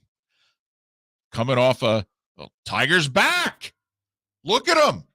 He just won 5 times. He's 38 years old. Funny, they're at Riviera this week. Picture this: 2028 Olympics, gold medal game, Dodger Stadium, baseball. That'll be great. Will they be playing baseball? I have no idea. Well, it's not an Olympic hopefully. sport. It's not an Olympic sport now. No, it was this past Olympics. You don't remember? Well, actually, between baseball and softball, they keep putting it in and taking it out. They might take it out for Paris, probably. Well, see, but that's just it. We're all now looking at one another trying to figure out, is it back in or did they take it out last time? And if we ever get excited about a gold medal baseball game, I'll fall over. But you're really on to something there. That might be our next baseball game in this country, by the way, with the way things are going. 27 minutes before the hour. Miller and Moulton, the Florida Sports Network. Hey, it's Mark Miller for the Training Grove by Orange Whip Golf, where golfers go to get better. Improve your golf game from home with Orange Whip Golf and Fitness online swing training program, The Training Grove. With a growing swing training video library and a daily program prescribed by golf fitness professionals, The Grove provides a clear path to unlock your most powerful swing, giving you control of your game like never before. Join thousands like me who have finally found a way to achieve results in half the time of traditional game improvement methods with The Grove's revolutionary blend of golf fitness, instruction, and award-winning Orange Whip products. Go to orangewhipgolf.com to get started for a free 14-day risk-free trial and use code Miller10 to get $20 off your first month. That's orangewhipgolf.com to get started for a free 14-day risk-free trial. Remember to use code Miller10. That will get you $20 off your first month. The Training Grove by Orange Whip Golf, where golfers go to get better. You are listening to Miller and Moulton on the Florida Sports Network.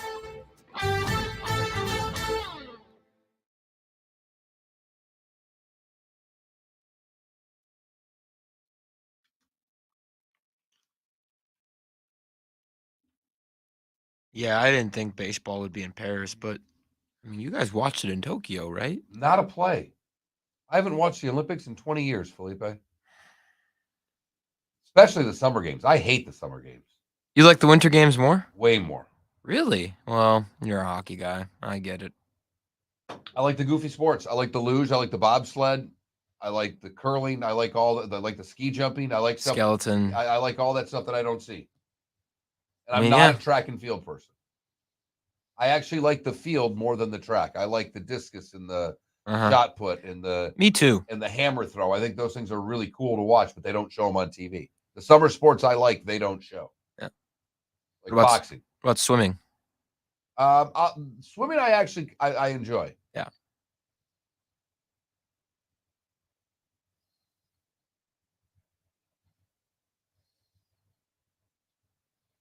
Javelin, another good field sport. I don't know if you said that.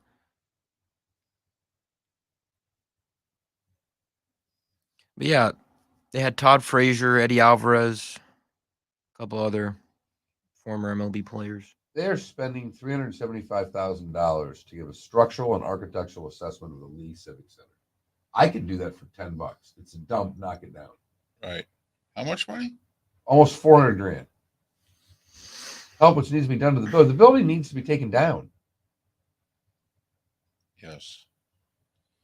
It's also built in an inconvenient place. But, like it says here, you used to have concerts, and they need to do something that makes that an outdoor type venue. Put a canopy over it so it's covered and do something outdoor. You'd have rodeos and truck shows and things like that. I'm sorry, what building? Lee Civic Center. Oh. It's in North Fort Myers. It's a tremendous dump. Mm-hmm. I've driven past that before.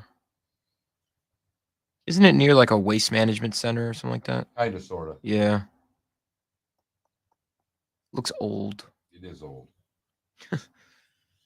It's really old.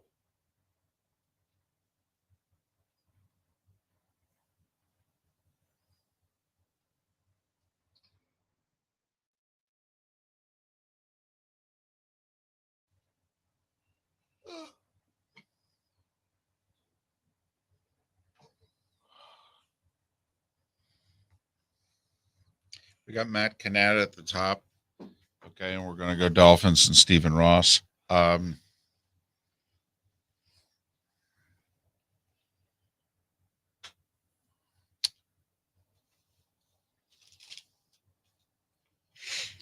We could talk a little Tampa Bay Bucks here. Just say, so do we think they go back to being the Bucks?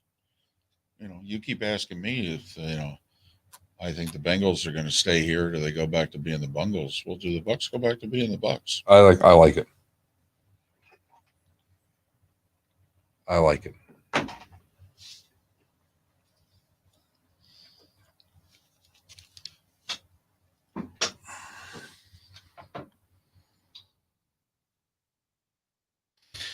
Bucks cap. That's They're right. I've got it. They're right at it. They're basically right at the number. And I've got the list of unrestricted free agents here too. which their list of unrestricted free agents is 25, David. Seems like a lot, Mark. That's average now.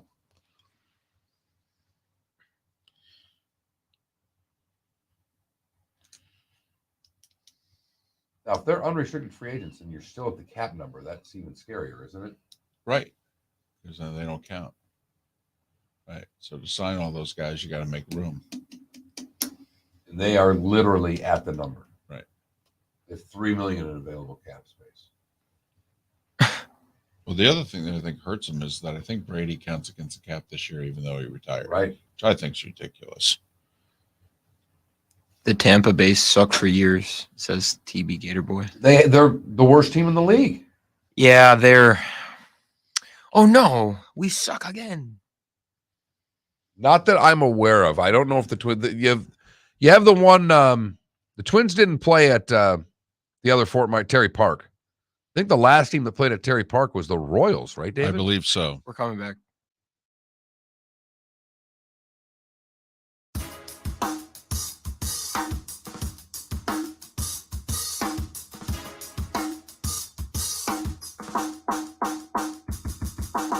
Welcome back to Miller and Moulton, only on the Florida Sports Network.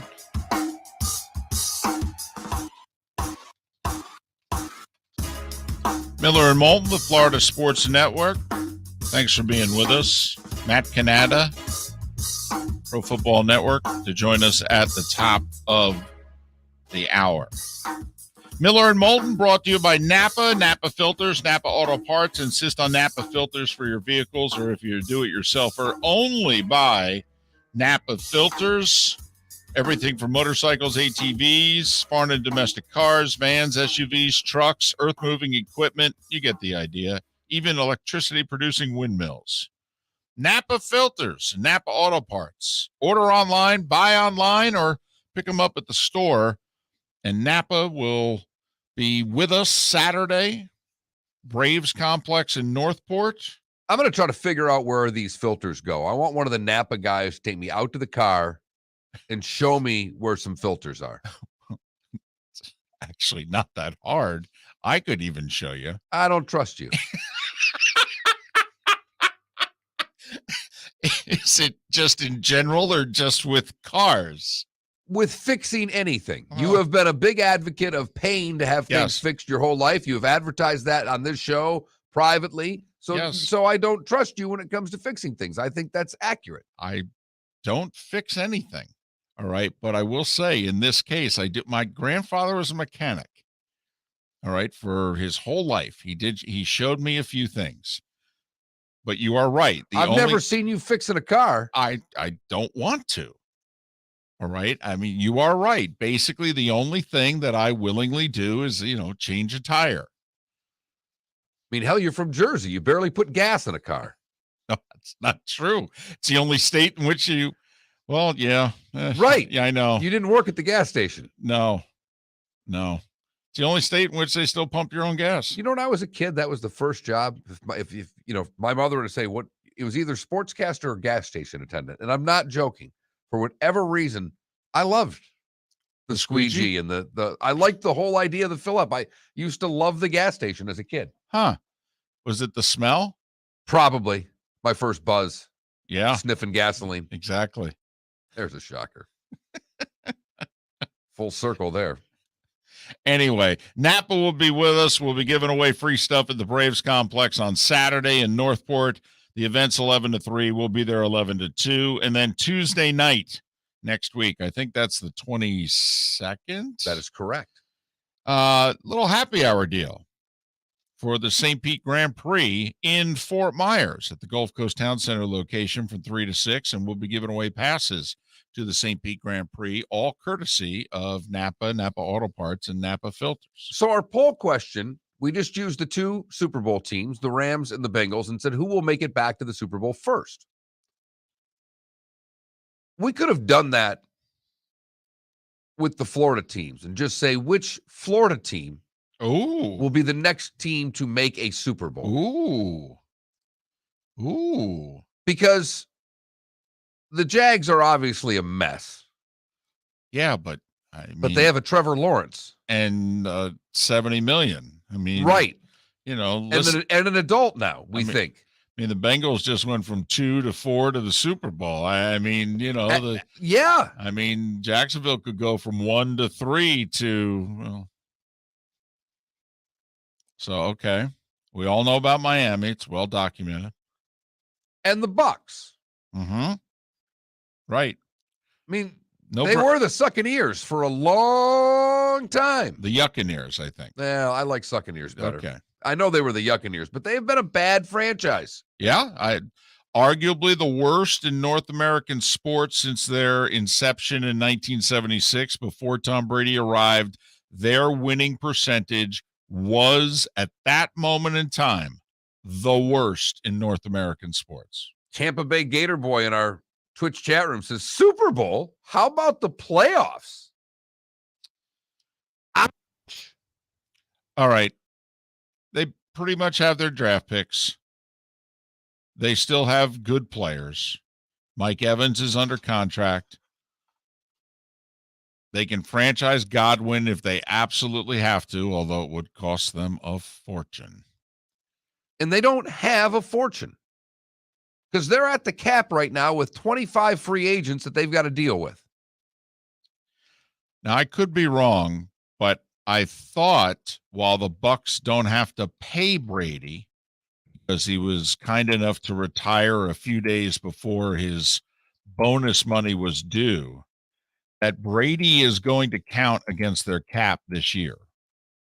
And it's a solid number too. I think he counts around 20 million against their cap this year, which I think's absurd. If someone retires, I think it should go away. Now, I know the reason why they do it because they're afraid that what teams are going to do is sign a veteran near the end of his career to like a 3-year deal so they can prorate out stuff. And then if they retire 1 year into that 3-year deal, what? You just want it all to go away? So I get it. But so, yeah, any part of a signing or an option bonus still counts against the cap. Right. So I'm pretty sure Brady counts against the cap this year, and it's a noticeable number. They don't have to pay him, but he's on the books. Dead money is what it ends up being. I mean, who's going to be their quarterback? That's a great question. I mean, the word is they want to get a veteran. Right. And the word is they're aiming high. They're Correct. aiming Russ. They're aiming, I don't really think they're aiming at Aaron. I think they'd love to see that, but I don't think that's likely. Right. But they are aiming Russ. Mm-hmm. How many ones would you give up? Would you give up 3? Because I think most would give up 2, and you're going to have to give up 2. Question now becomes, would you give up 3? You know, I was never on the Russ bandwagon until 2 years ago when they started out really hot and he was playing spectacular football and they fell apart. I would give 2. I would not give 3. You know, I'm going to ask for more than 2. I mean, okay, fine. You don't want to give 3. I need a 1 and a 2 each of the next 2 years. Just so you know, I got 9 other teams on the line. Yeah, I understand that. So if you give me a 1 and a 2 this year and a 1 and 2 next year, I'll give you Russell Wilson. Would you do it? If I were, and I'm going to work with you here because I'm not just going to cave. I'll give you the 1 and 2 this year. I'll give you a 1 the following year, and I'll give you a 2 the third year. Still getting what you want. You're getting it over 3 years over 2 instead of 2. Okay.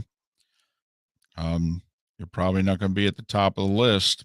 I may get back to you. I may not. I'd appreciate a call before you make a deal, and we'll continue to talk. Okay. He's 33.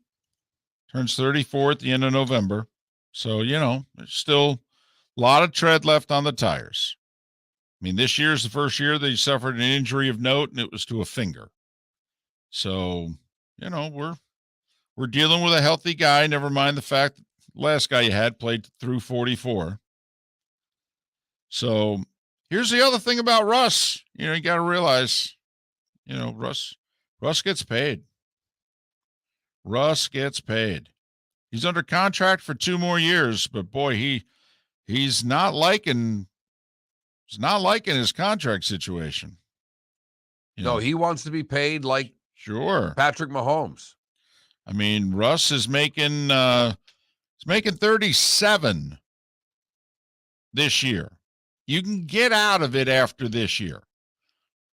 You can get out of it after 2022. The last year, I don't think, guaranteed, etc. But he thinks he's in the 40s, and I know he's at 37 now, but he thinks he's 40 to 45. His cap hit, if you were to get rid of him after this year, is just $13 million. I'd say just because if for whatever reason Seattle gets rid of him this year, it's going to hit him for 26. So just so you know, if you get Russ, Mark, let's just say I take your deal. He's going to count 37 against your cap this year and 40 next. And David, this sounds funny. I'm more worried about the 37 this year than the 40 next because of what's going on with what Tom's contract's going to be with all of these free agents that are sitting here. It seems unlikely with they could make it work. But they've got 25 free agents and they're at the cap number right now. Right. They got a lot of work to do. They have a guy who's regarded as one of the best with the cap. I mean, he was given a lot of credit for being able to bring everybody back for this year. Just realize you're going to be giving up 2 years worth of solid top of the draft picks minimum, and you're going to be offering a long-term extension to a quarterback. The extension will kick in 2024, the year he turns 36. And it's going to have to be like a 4-year extension. You're basically going to commit to 5 more years of Russ, and he's not taking a pay cut. I would say no to that, personally. Well, I mean, that's how he operates. I wouldn't go after Russell Wilson. So if you're the Bucs and you're sitting here and you're figuring it all out, it's not just the cost of getting him, it's the cost of keeping him and keeping him happy. Because as we've seen here, Russ seems to have a little passive-aggressive side here. Smiley face over here, not so happy camper over here. Go hang out with the commissioner and look good here. Be a blankety-blank over here. Not so much a blankety-blank, just he's passive-aggressive. Yeah, annoying. Right. Not as popular with his teammates as one is led to believe. Right. I wouldn't make the move. Because you got to figure, you'll structure a contract in a certain way, but it'll basically be a 3-year, about $125 million extension. That's probably what you're going to have to commit to Russ, all of it on the books. Everything else will just be for show. But you would have Russ when he's 34, 35, 36, 37, and 38. And you will give up however many picks you think it is that you're going to have to give up to get him, and that's the money you're going to have to pay. But you're going to have a quarterback. And you're going to have a guy who you think for most of that is going to be top 8 in the league. Top quarter. You and I, more so me than you, but we pounded the table for a long time going, Matthew Stafford's a top 10 quarterback. All of you people out there with your issues, I'm telling you right now, you start going through the list, he's a top 10 quarterback. And that's about the line of demarcation as to where it is you can win a Super Bowl with. You would have one of those guys if you're Tampa for the next 4 or 5 years. He would fit in that top 8, top 10 box. You can still win it with this. And it's amazing to me. See, I would have to weigh it against Jimmy G and what I could get him for, what it would cost me, because the injured guy nearly got his team to a Super Bowl. The injured guy. And I know he's not Russ. I get that. Right. Yeah. He's 3 years younger. He's a lot cheaper in everything, salary and what you'd have to give up to get him. But he's clearly not as good. You're right. He's a middle of the pack guy. And ultimately, at the end of the day, in this day and age, can you win? Not games, not get to the playoffs, but can you legitimately compete for and win a championship with a middle-of-the-pack quarterback? And look, at his price would have been a lot higher if he wasn't injured, and they would have beaten the Rams for a third time and gone to a Super Bowl. We'll never know. Out of the two, I think I'd be willing to give up less and look at what the ceiling is on Jimmy G, worried about if the negative part of Russ is just not worth it to me, David. Very quickly, because we've got seconds. Second rounder to get him in this year's draft, 3-year, $75 million extension. Would you do it, yes or no? Done. Miller and Moulton. Matt Cannata will start with the Dolphins. How much trouble is Ross in? Also, we'll talk about the staff Mike McDaniel's putting together, and then we'll talk about the league at large, since he covers it after all. Miller and Moulton. Seth Everett, a little more than 30 minutes here on the Florida Sports Network. The Firestone Grand Prix of St. Petersburg, presented by RP Funding, roars through the streets of beautiful downtown St. Petersburg, February 25th to the 27th. 3-day tickets are on sale now at gpstpete.com. It's fast, fun, family entertainment jam-packed into 3 days. The weekend is highlighted by the NTT IndyCar Series race taking the green flag on Sunday afternoon. It all happens at the Firestone Grand Prix of St. Petersburg, presented by RP Funding, February 25th to the 27th. Get your tickets at gpstpete.com to secure the best seats. Bring your big mouth to John Smith Subs and indulge in their overstuffed subs with the freshest quality ingredients. Enjoy our famous steak bomb with perfectly grilled marinated sirloin steak topped with provolone cheese, grilled onions, peppers, mushrooms, crispy bacon, juicy tomatoes, and creamy mayo. Boom! Made-to-order crispy fries can be paired with the Gator, the Cuban, the chicken bomb, or the Italian. Love local. Eat delicious with John Smith Subs. Find a John Smith Subs location near you today. Hey, it's Mark Miller for the Training Grove by Orange Whip Golf, where golfers go to get better. Improve your golf game from home with Orange Whip Golf and Fitness online swing training program, The Training Grove. With a growing swing training video library and a daily program prescribed by golf fitness professionals, The Grove provides a clear path to unlock your most powerful swing, giving you control of your game like never before. Join thousands like me who have finally found a way to achieve results in half the time of traditional game improvement methods with The Grove's revolutionary blend of golf fitness, instruction, and award-winning Orange Whip products. Go to orangewhipgolf.com to get started for a free 14-day risk-free trial. And use code Miller10 to get $20 off your first month. That's orangewhipgolf.com to get started for a free 14-day risk-free trial. Remember to use code Miller10. That will get you $20 off your first month. The Training Grove by Orange Whip Golf, where golfers go to get better. You are listening to Miller and Moulton on the Florida Sports Network.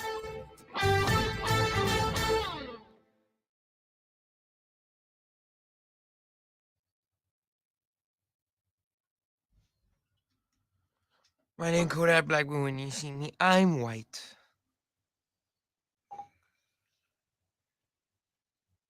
Oh, Fall? yeah? We're watching some intense Notice how there's only four of them. Yeah. speed skating. Somebody in the back obviously fell because it's still the same three leading.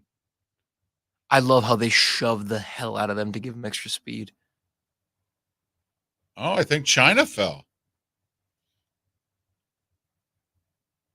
Yeah, you're right. And they're out. Because They're out. there's only 4 skaters in the middle. Odds that person is missing in a year? Oh, good start by that. Good push by that Canada dude there. How many laps to go? It's like 10, I thought. 5 Oh, laps. shit, we're down to 5. Those laps are fast. Now they're moving. Yeah. Oh, Canada boy. out in front there. Yeah.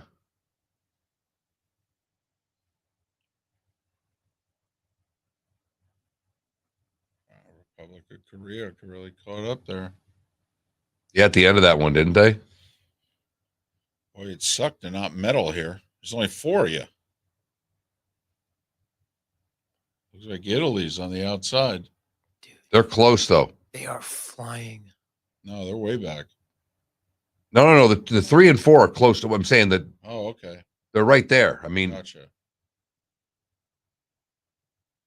oh, Oh, did you see that bronze race? Yeah, He's he just saw trying to get his foot. Oh my God. So it's either Italy or ROC there. South Korea second.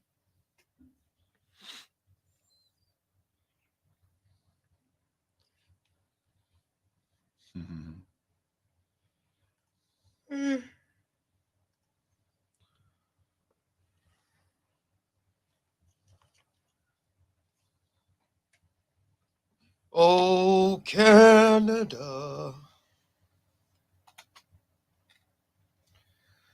Our fantasy football draft at Stevie Tomatoes, the OG, years and years ago. One guy in the league was dating a Canadian girl. She came in just before you really had a lot of Wi-Fi, so she was logging all the draft picks on the computer. So as an ode to her, the entire room, we started singing that because I know all the words with hockey. And I mean, there's 20 of us in this fantasy football league. 18 of us belt out the entire Canadian national anthem with her head down, so embarrassed. Like the restaurant's wondering what's going on. We were that loud. That is It incredible. was pretty funny.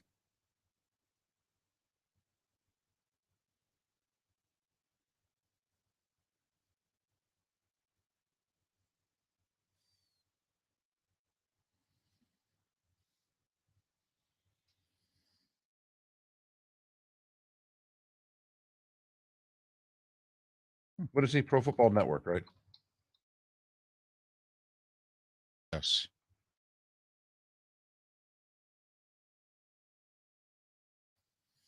Cannata PFN. Two N's, one T. There you go.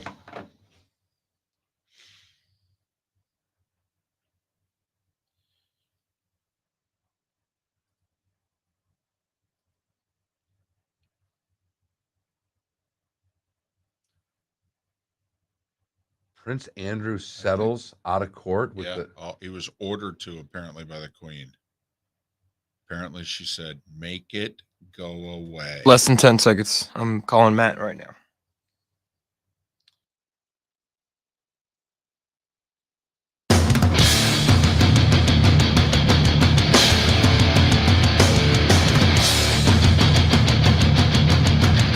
You are listening to Miller and Moulton, exclusively on the Florida Sports Network. And now here's Mark Miller and David Moulton.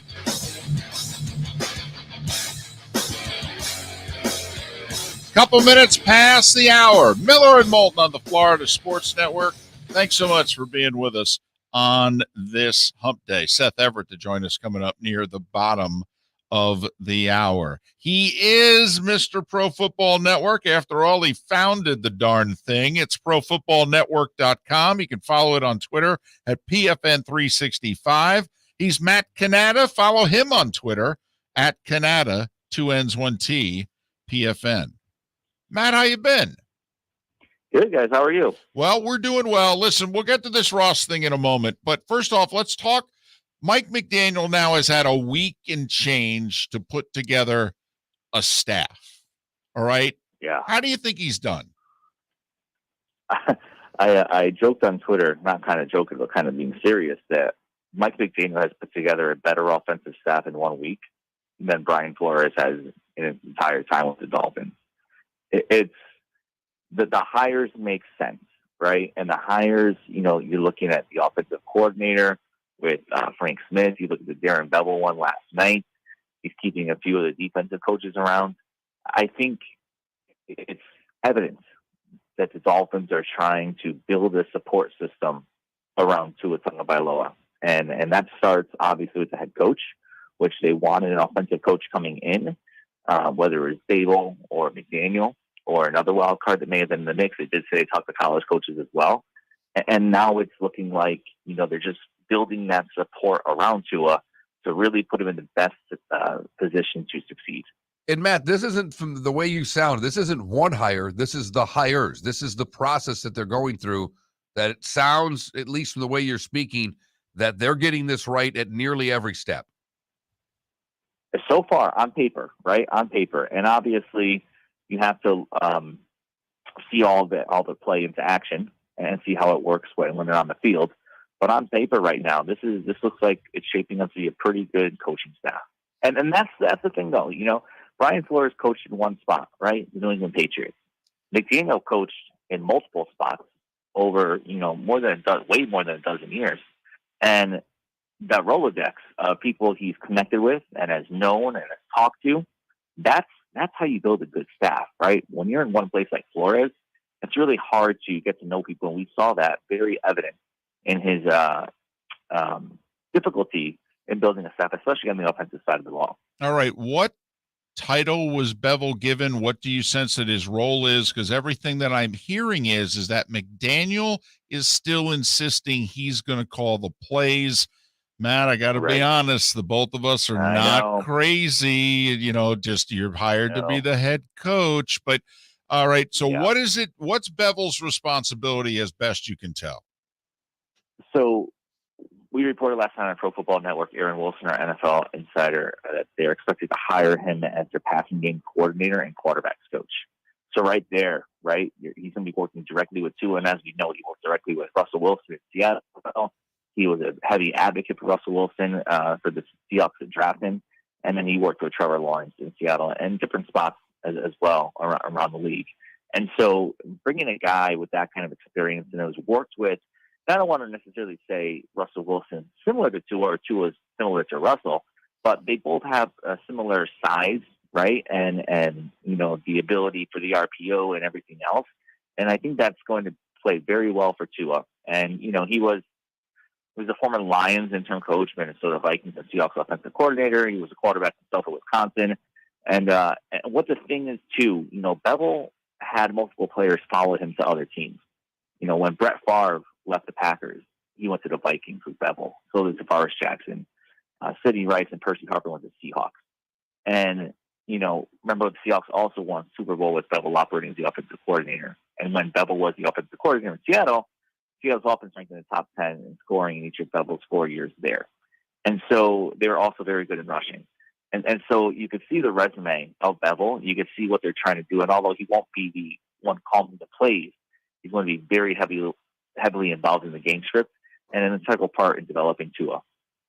All right, let's move to the front office and Stephen Ross and the allegations that he offered $100,000 for each loss to Coach Flores. And obviously there's been some, owners that have spoken off the record. There's a big story in the New York Post that they could vote him out.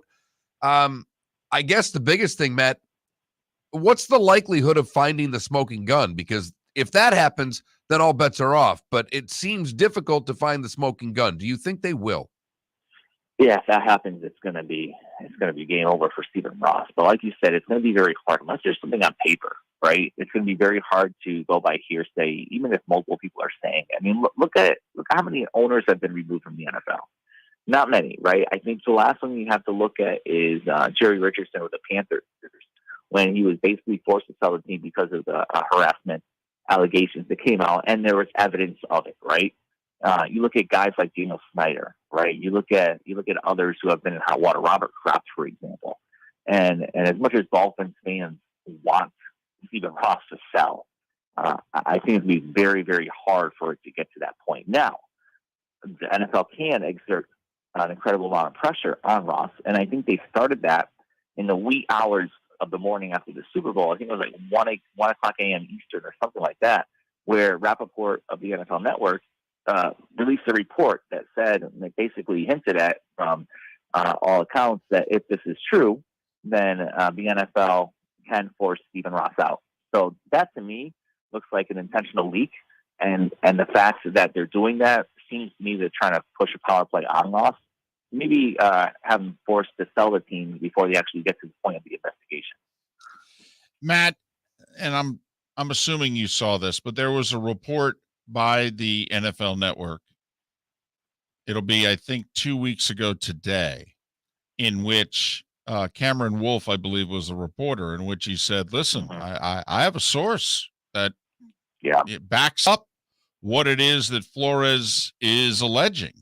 Now, that report and his story have been wiped from the website. And that could be, and that could be for numerous reasons, nefarious or actually justifiable. So, because I think that, they could say, hey, if you're going to write a story like that, we need you to identify the source. And if he goes, I can't do that, then they say, well, then we kind of have to take this down. So it could be nefarious, but it could also be just, journalistic practices. But Matt, what I find interesting here is that they also, the NFL at the same time, and I think the two are related. Like you said, they don't do this often, forcing billionaires to sell their franchises. But I really believe that they're setting Ross up and Snyder up together. Yeah, and it could be, right? It could be that, and think of what that would mean for Goodell if he were to force out an owner. And think about this too. I was talking to Anna Beasley, who you guys know, out in LA. We were out in LA for the Super Bowl. We were staying at an Airbnb, and we were talking outside of the backyard one night. And it was like, well, if Goodell forces these guys out, right? And obviously he'd be the one leading the charge. Snyder and Ross, especially Snyder, know where all the skeletons are, right? They know where all the dead bodies are buried. And what would happen is you would see a lot of leaks, I believe, that come out from Ross's camp, that come out from Snyder's camp, of just bashing the NFL and leaking a lot of stuff that could be very harmful for Goodell in the league and other owners as well. And that's why these intentional leaks through the media make sense. It resolves Goodell of all responsibility of it, and it exerts pressure on these owners to make them think and say, well, maybe I should sell the team or start that process before this investigation takes place, because the NFL will get the dirt on them first, and then they really won't have much recourse there. So it's an interesting game of chess, and right now I think the NFL made the first move with that report following the Super Bowl. Well, you and I are on the same like, Matt, because I've thought all along the only reason Snyder's around is that he has too much information, and and there's no way you can let that information get out. How much of the Flores case do you think is going to be relying on the Gruden case and the discovery? I mean, it seems that anything leaked out in the Gruden case would help Flores, right?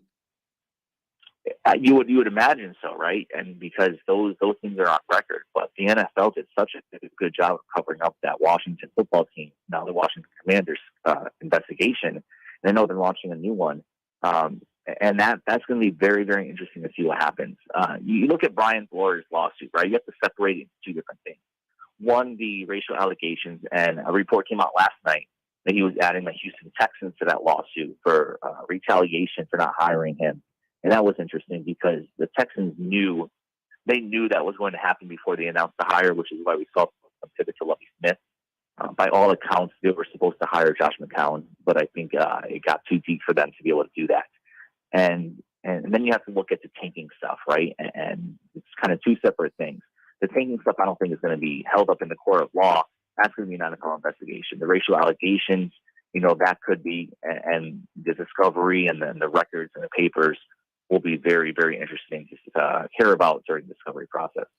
Matt, final one for me, and this is just reading tea leaves, obviously, but based on the coaches that have been hired and the seemingly strong emphasis on being able to run the ball, and we've got to get a lot better at the point of attack, I don't know if that fits Gesicki.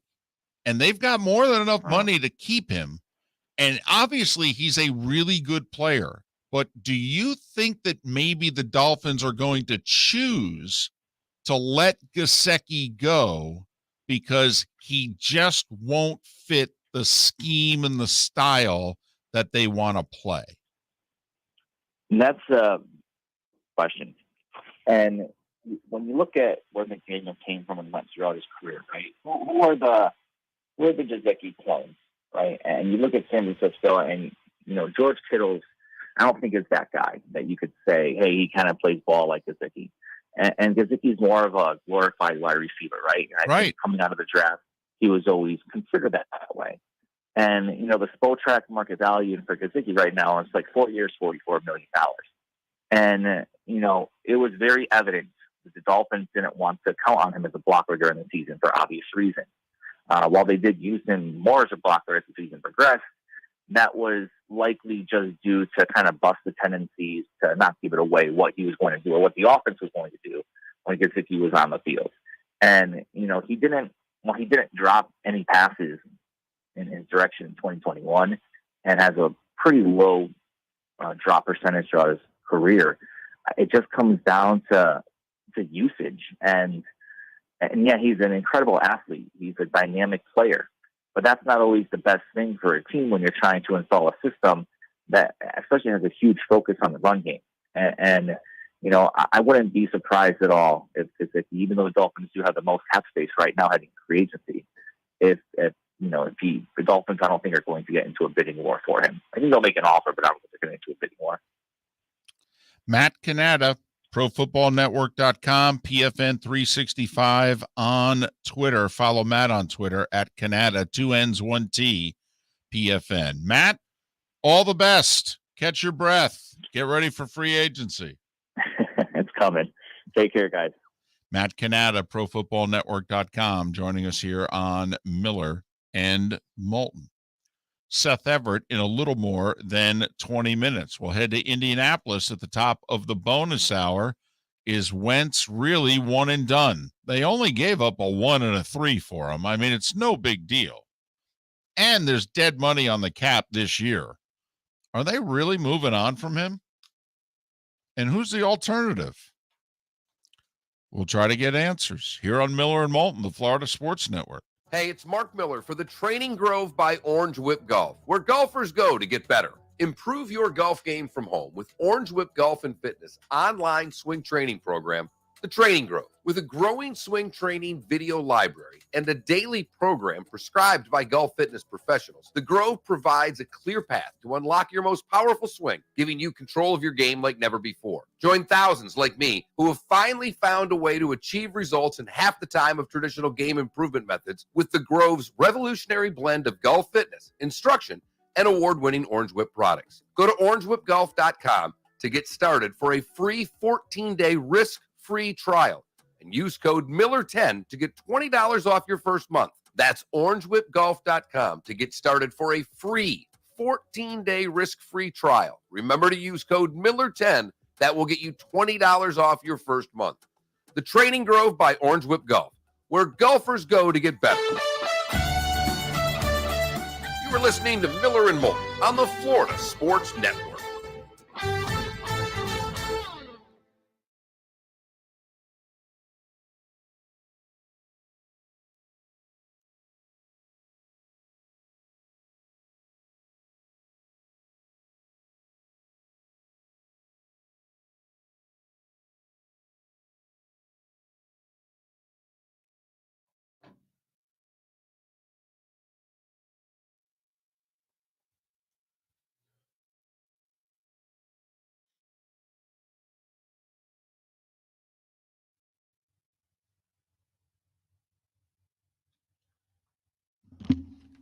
You guys know the NFL Films theme, where it's like, Is that just from the bad hair today? Is that what you're going with on the Saban vibe? Is it just some really bad hair and a big forehead? Guy in the Twitch chat room who never really says anything. Is it just me? As Mark has a strong Saban vibe going right now. I said, is it just the hair straight back and the big forehead? dude, you kind of look like Nick Saban. Oh my, I've never thought about that until now. Glasses have to be on, I think. Well, yeah, you look like Nick Saban in his office, you know? Yeah, right. It'd be a strong Saban vibe if he's talking with his hands. Everything goes together. Salary cap's got to go. So quit asking. I'm not going to do it. So quit asking.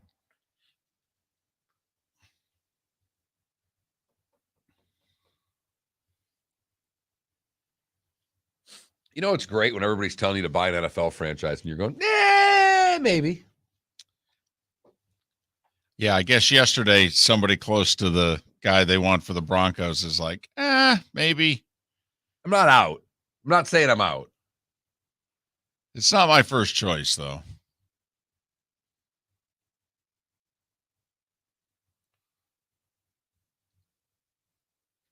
Yeah, Mark's taller than Nick Saban. This I love, by the way. We're watching the women's 1,500 meter team final, right? Or is this individuals? It's just individuals. They're going staggeringly slow right now. Whoa, why? This is a big game of cat and mouse. And then we're Here waiting she to goes. see who's here. We go. Somebody's fast. All right, now. All right, somebody's going crazy. Well, I'm confused. What just happened? Yeah, well, they're letting her go. I mean, we got a lot of laps here. You know, because it's only one, obviously. but like I mean, one you know, person. they're a half a lap down right now. So is the rest of the pack just saving their energy, I guess? Uh-huh. They're also going to draft off each other. Wait, you know, wait. I mean, look at them. They're 3/4 of a lap behind. There's no way this girl loses. And she's about ready to lap them. Unless she was just catching up. Yeah, we might have missed something there. I mean, maybe she fell. I don't know. And they're letting her get back in it. And they let her get back in it. Why are they going so slow? Oh, wait, because at some point when one of them goes, you watch. Oh. No. She's just, okay, we'll draft off you for a while. No, we're good. Dun, dun, dun, dun. Dun, dun, dun, dun. This isn't the 10,000 meter for crying out loud. No. It's 1,500. They only got 5 laps left. Dun, Yeah. dun, dun, dun, dun, dun, dun, dun, dun, dun. All right, what are we doing here? Figure skating? I mean, speed skating? What? We just have a short segment before 7. Oh, Yeah, look at this. Okay. they got to play the NFL Films theme song over this.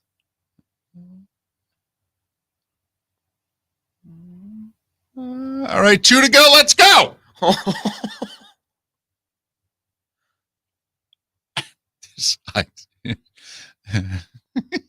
Ooh.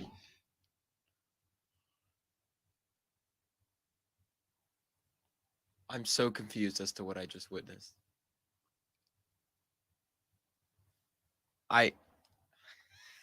That's a dumb sport.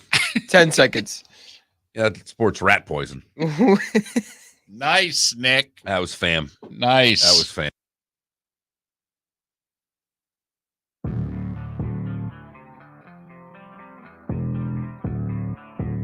Thanks for listening. And now, more of Miller and Moulton on the Florida Sports Network.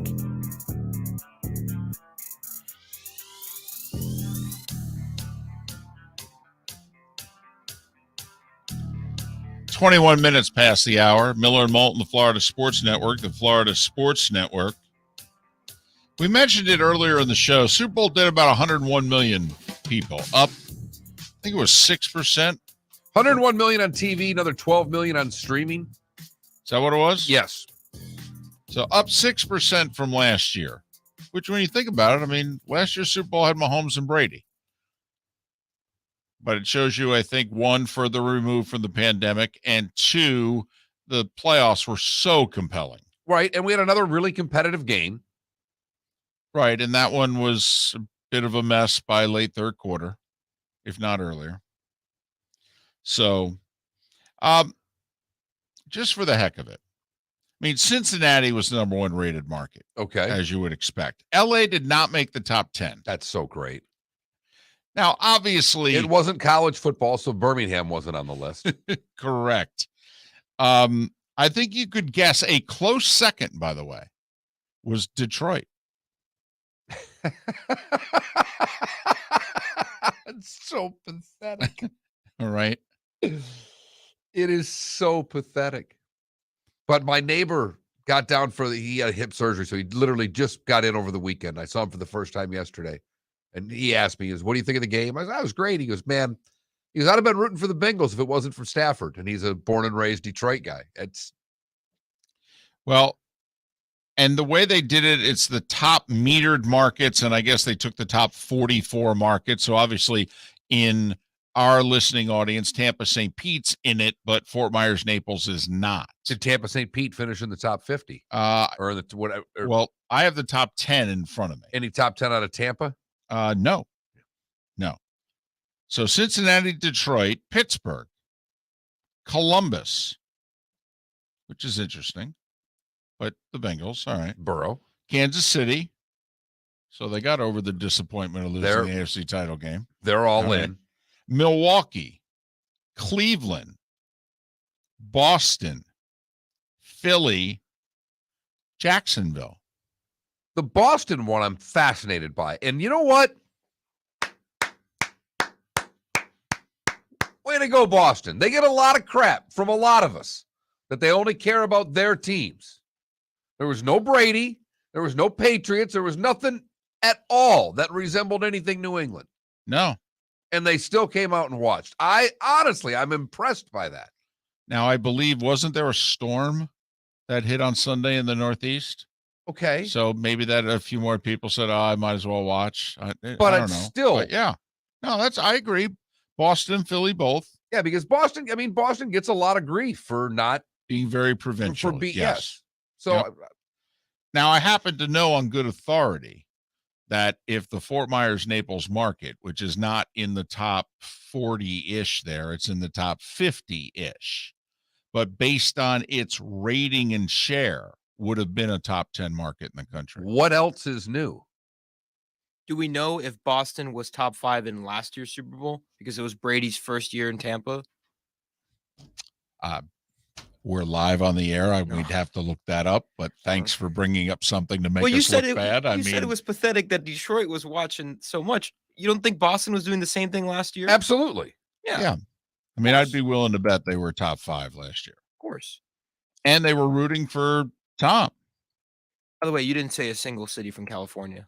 Oh, gosh. Well, no. That's unbelievable. No. Now, Jacksonville's rating was 41. My understanding is Los Angeles's rating was like 37. But you also have to, that's the second biggest market in our country here. That's a lot of people. So while these other markets had bigger ratings and bigger shares, they didn't necessarily have more people watching. But just in terms of rating and share, those were the top 10 markets in the country for the game. I'm impressed with Jacksonville, to be honest. Jacksonville always rates for college football. Right. Always right. High. But, okay. All right. Now, I will say there was a lot of enthusiasm in Jacksonville in the 72 hours leading up to the game. Don't know if this influenced it at all. But Selly got in the Hall of Fame. And that helps. And the Packers safety born in Jacksonville who got in the Hall of Fame. Leroy Butler. So, there was a lot of excitement in Jacksonville related to the NFL leading up to the game. You also wonder, maybe this is a bit of a stretch, but what did we say that the Bengals provided for so many teams, Mark? Hope. There you go. And so, come on, a year ago at this time, what were the Bengals? They were 4-12, and his knee was blown out. That's what they were a year ago today. Free agency hadn't started yet. They hadn't signed those 5 starters. A year ago today, they were 4-12, and their franchise quarterback's knee was blown out. I like that the AFC North is pro football country. You'd think. Cleveland, Pittsburgh, Cincinnati, all top 10. Baltimore, the only one that didn't make the top 10. Right. Come on, Ravens. But I'm guessing if we extrapolated that out, they wouldn't be worse than 15. Although they might not qualify as a top 50 market anymore. No, they barely do. It's interesting you say that. I'll try not to make this too big of a tangent. There was a case made recently that Baltimore is not a major market anymore, and actually the case was made that the Orioles should move.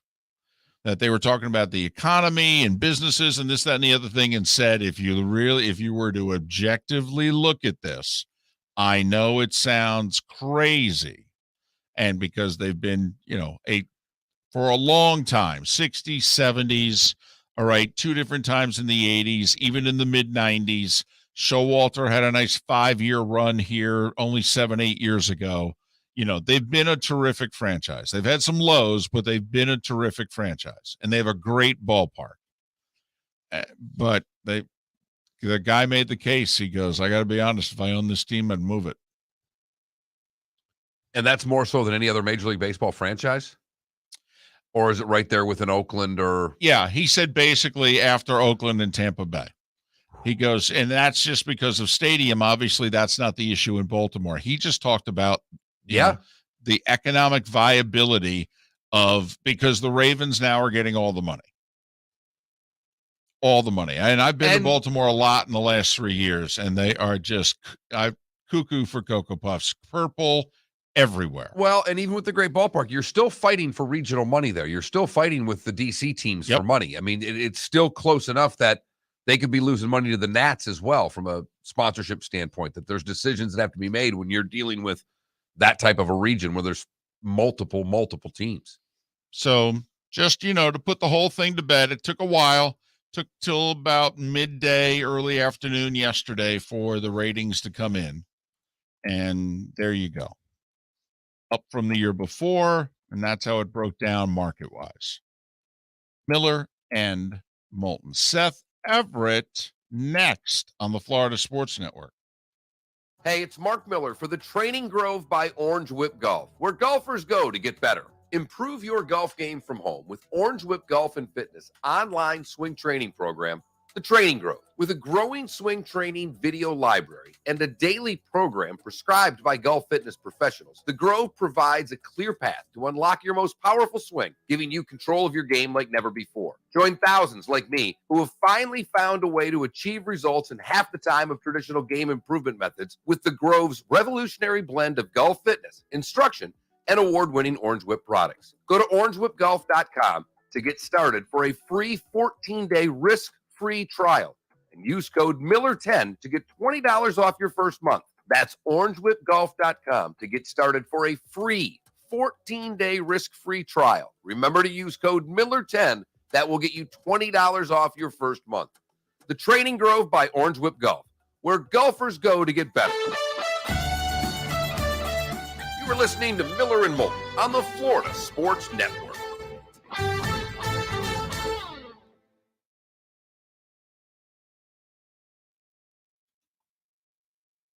I have never pressed a button harder my entire life.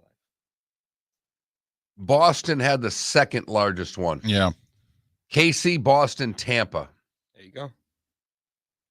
Only took that entire time to find that. Buffalo was next fourth. time, and I'm being serious here.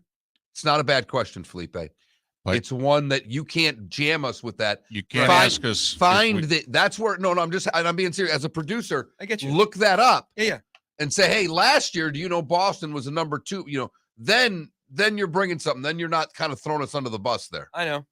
I was just asking because. I know, and I'm just telling you in the future how you should do that as producer of a show. I get you. You're there to help enhance us. Yes. Not to hurt us. To be honest, I thought one of you would know. Yeah, I don't keep track. Well, see, we would have guessed, but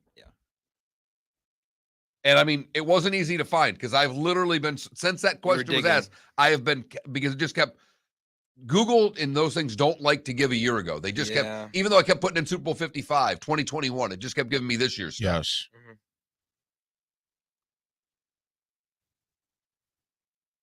Hey, there's Seth.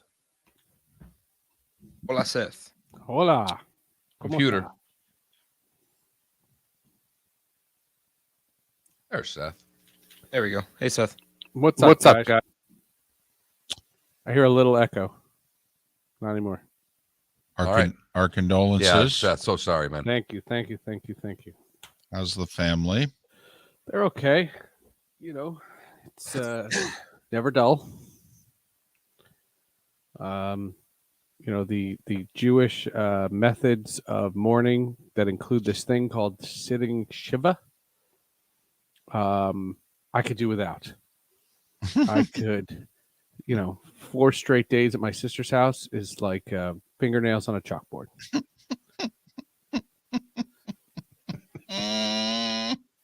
I didn't do the Hall of Justice last week because I had to. I did it for my sanity. Now you and Moulton are kindred spirits. I will never forget when David's dad passed, and David did not have the relationship with his father that you and I did with ours. But we're like, David, you want to? He's like, I need to do a show, and we're like, no, come on, David. And David was like, guys, shut up. This is me. I need to do a show. We were sitting there, and my wife texts me. She says, "How is it going?" I said, "Do you have any tasks for me? Can you give me anything?" She's like, "Well, we have 2 cars, but you want to pick me up?" I said, "Yes." And it's 10 degrees outside, so like that's not a just run outside. Like, yeah, put your jacket on, it's all this stuff. And my God, Seth, I was really thinking about you last night, watching the Devils and the Lightning. And nearly to almost text. I'm watching the game. Devils are up 3-1. I'm like, man, I hope Seth's watching this with his daughter. He's had a rough week. And go, well, this would be pretty cool. They're beating a good team. And then all of a sudden, and I look, and it's the roof. I happen to I had another TV on that I was paying a little more attention to, and I look, and it's like, oh, it's 3-3. Oh crap! It was 6-3 before you sneezed. Oh my gosh! Now the Lightning decided they'd play. Lightning are really good, and we're really bad. Yep. I watched the Wings and the Wild the other night. I came in and told David the same thing. It's the first time I've watched the Wild all year. I'm like, ooh, they're fun to watch. Yeah, they're good. Yeah. They're good. I'm going to Florida next week, and I might go to the Panthers Blue Jackets. They go. Right? Go. The Panthers are fun. Buy them. Literally wait until you walk in and buy them on StubHub for $4. Yeah. No one goes to those games. Yeah, my buddy does play-by-play for them, Steve Goldstein. Oh, yeah, that's right. We've had him on a bunch. He's a Syracuse guy. No. Shocking.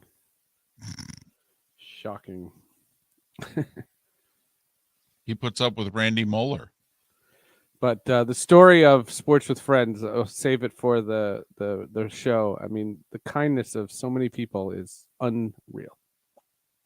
What's the shirt, by the way? The 1960s Batman. I think Westhoff wants to come on the show. Great. Adam. 10 seconds, guys. Great. He's writing the book. It's got a publishing date. That's what he just told me.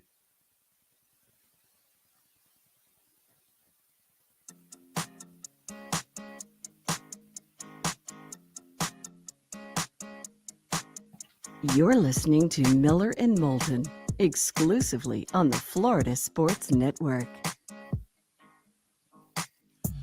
Miller and Moulton reminding you this Saturday we'll be in Northport at the Braves complex. They'll have the World Series trophy. They'll have their manager there. Andrew Jones will be there. That's it. That's all they have to offer. And Miller and Moulton.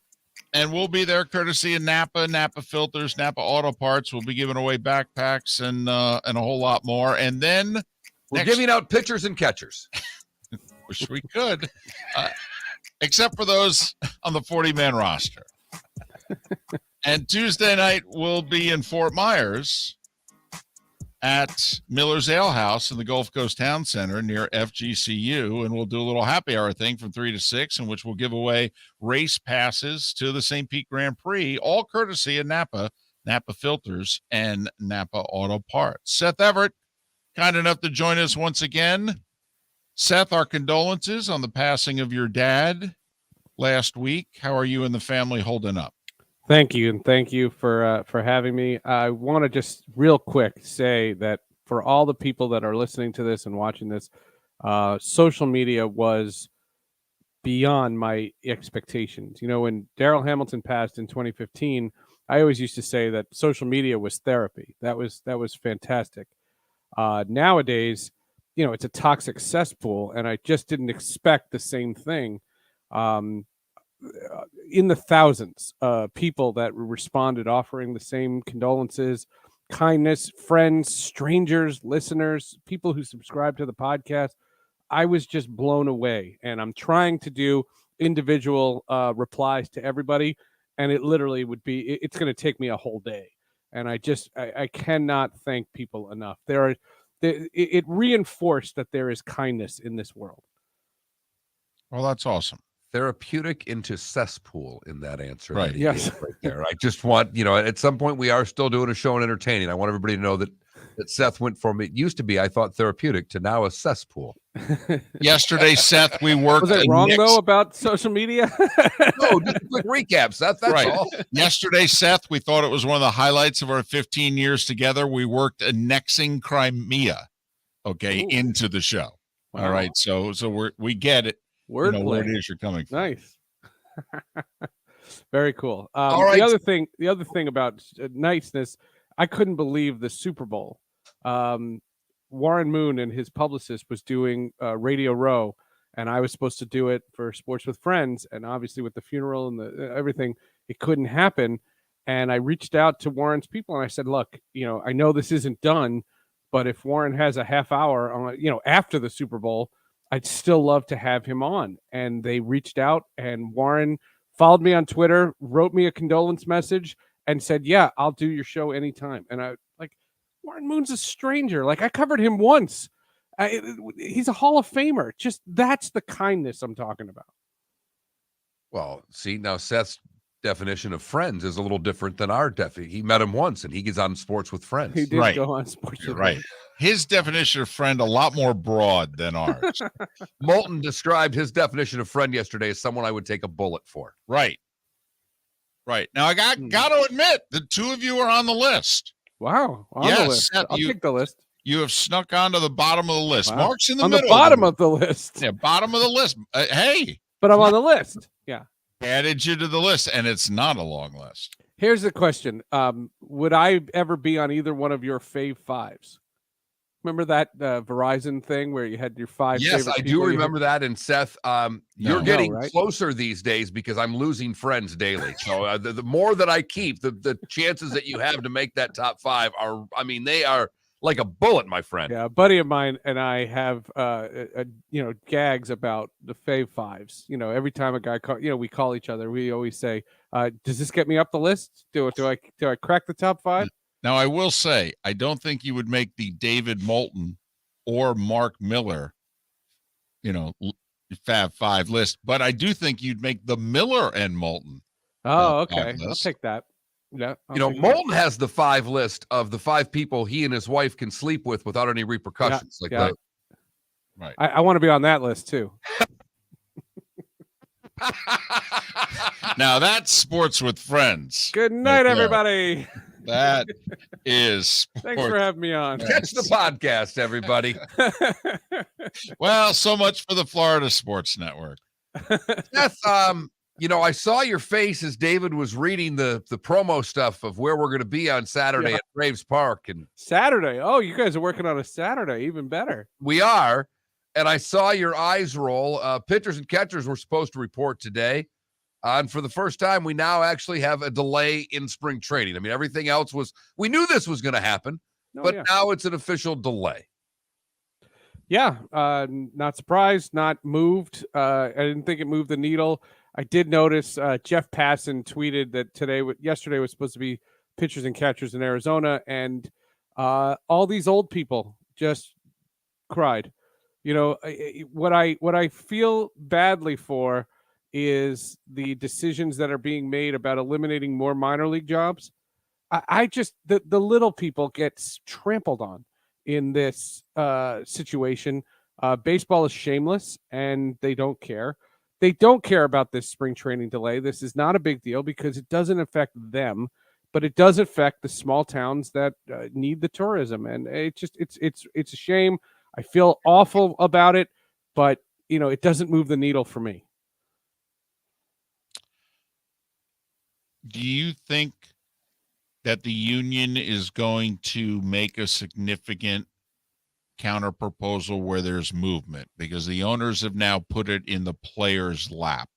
And well, it depends on what you say significant. Will I think there'll be movement? Yes, okay, there'll be movement. Hold on. I'll define significant. Okay. If you can extend your arms, that's how far the two sides are apart. All right. They literally each have moved about 4 inches towards one another so far. Okay. If your left arm is the players, All right. Will the players make an offer which brings their arm in equal to their shoulders? No. Okay. We're not going to have baseball for a long time. If Seth's I right, don't think. I don't think. If all of a sudden they cave, that can always change.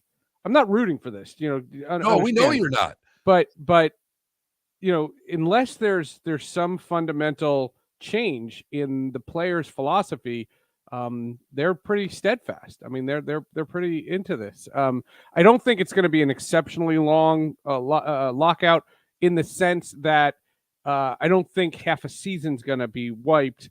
The only reason is because there's so much money to be lost. The money now has, I think, quadrupled from the amount of time lost from, for example, 1994. So it's not an apples to apples comparison. Someone's going to buckle, and it's just a matter of who. Well, I mean, if someone's going to buckle, isn't it always the player, Seth? Not in the baseball setting. In football, basketball, and hockey, yeah, it's always the players. In baseball, the players' union, for a while, owned the owners. I mean, literally, the players controlled everything in the sport. Now, that is what Manfred is trying to do, is change that because of the changing landscape in the sport, both on the field and off. And the reality of it is the players have to decide if they're going along with that. The players felt they got railroaded in the last agreement. yes. And so they want a pound of flesh, and they're trying to get it. And I guess, Seth, and I'm sorry, Dave, but I guess what I'm saying is I understand past, but I mean, going forward, the owners, who has more to lose by not caving? I mean, I know the owners ultimately, the pockets are deeper. So if this is going to get into a long lockout, you still think that the players are as steadfast as the owners? Well, I think the players right now are. Talk to me in a month. The thing about the players is they build for this. The dues are ridiculous. They have a strike fund. Like they enacted their strike fund before COVID. Like they knew this was coming. So they're prepared for this. Players haven't felt anything yet. Again, if you start, and they don't care about spring training. The only people that care about spring training, and I can't keep saying this. I'm not ignorant to the quest of Fort Myers and Jupiter and Sarasota and all the cities that are being impacted by this. But the players don't give a crap. And so what happens as a result is the players have to recognize that the only people who need spring training are pitchers. The players need about 5 days and they're ready to go. They've said that for as long as I've covered this sport. What happens next is you're going to see a truncated spring training, and you're going to see crappy baseball because pitchers won't be ready. And, oh, by the way, the gameplay stinks anyway. He's Seth Everett, Sports with Friends, Hall of Justice, and Tech Stream. You can follow him on Twitter at Seth_Everett. Players don't get paid during spring training. Their first check, I believe, would have been opening day. I don't believe the players have lost any money.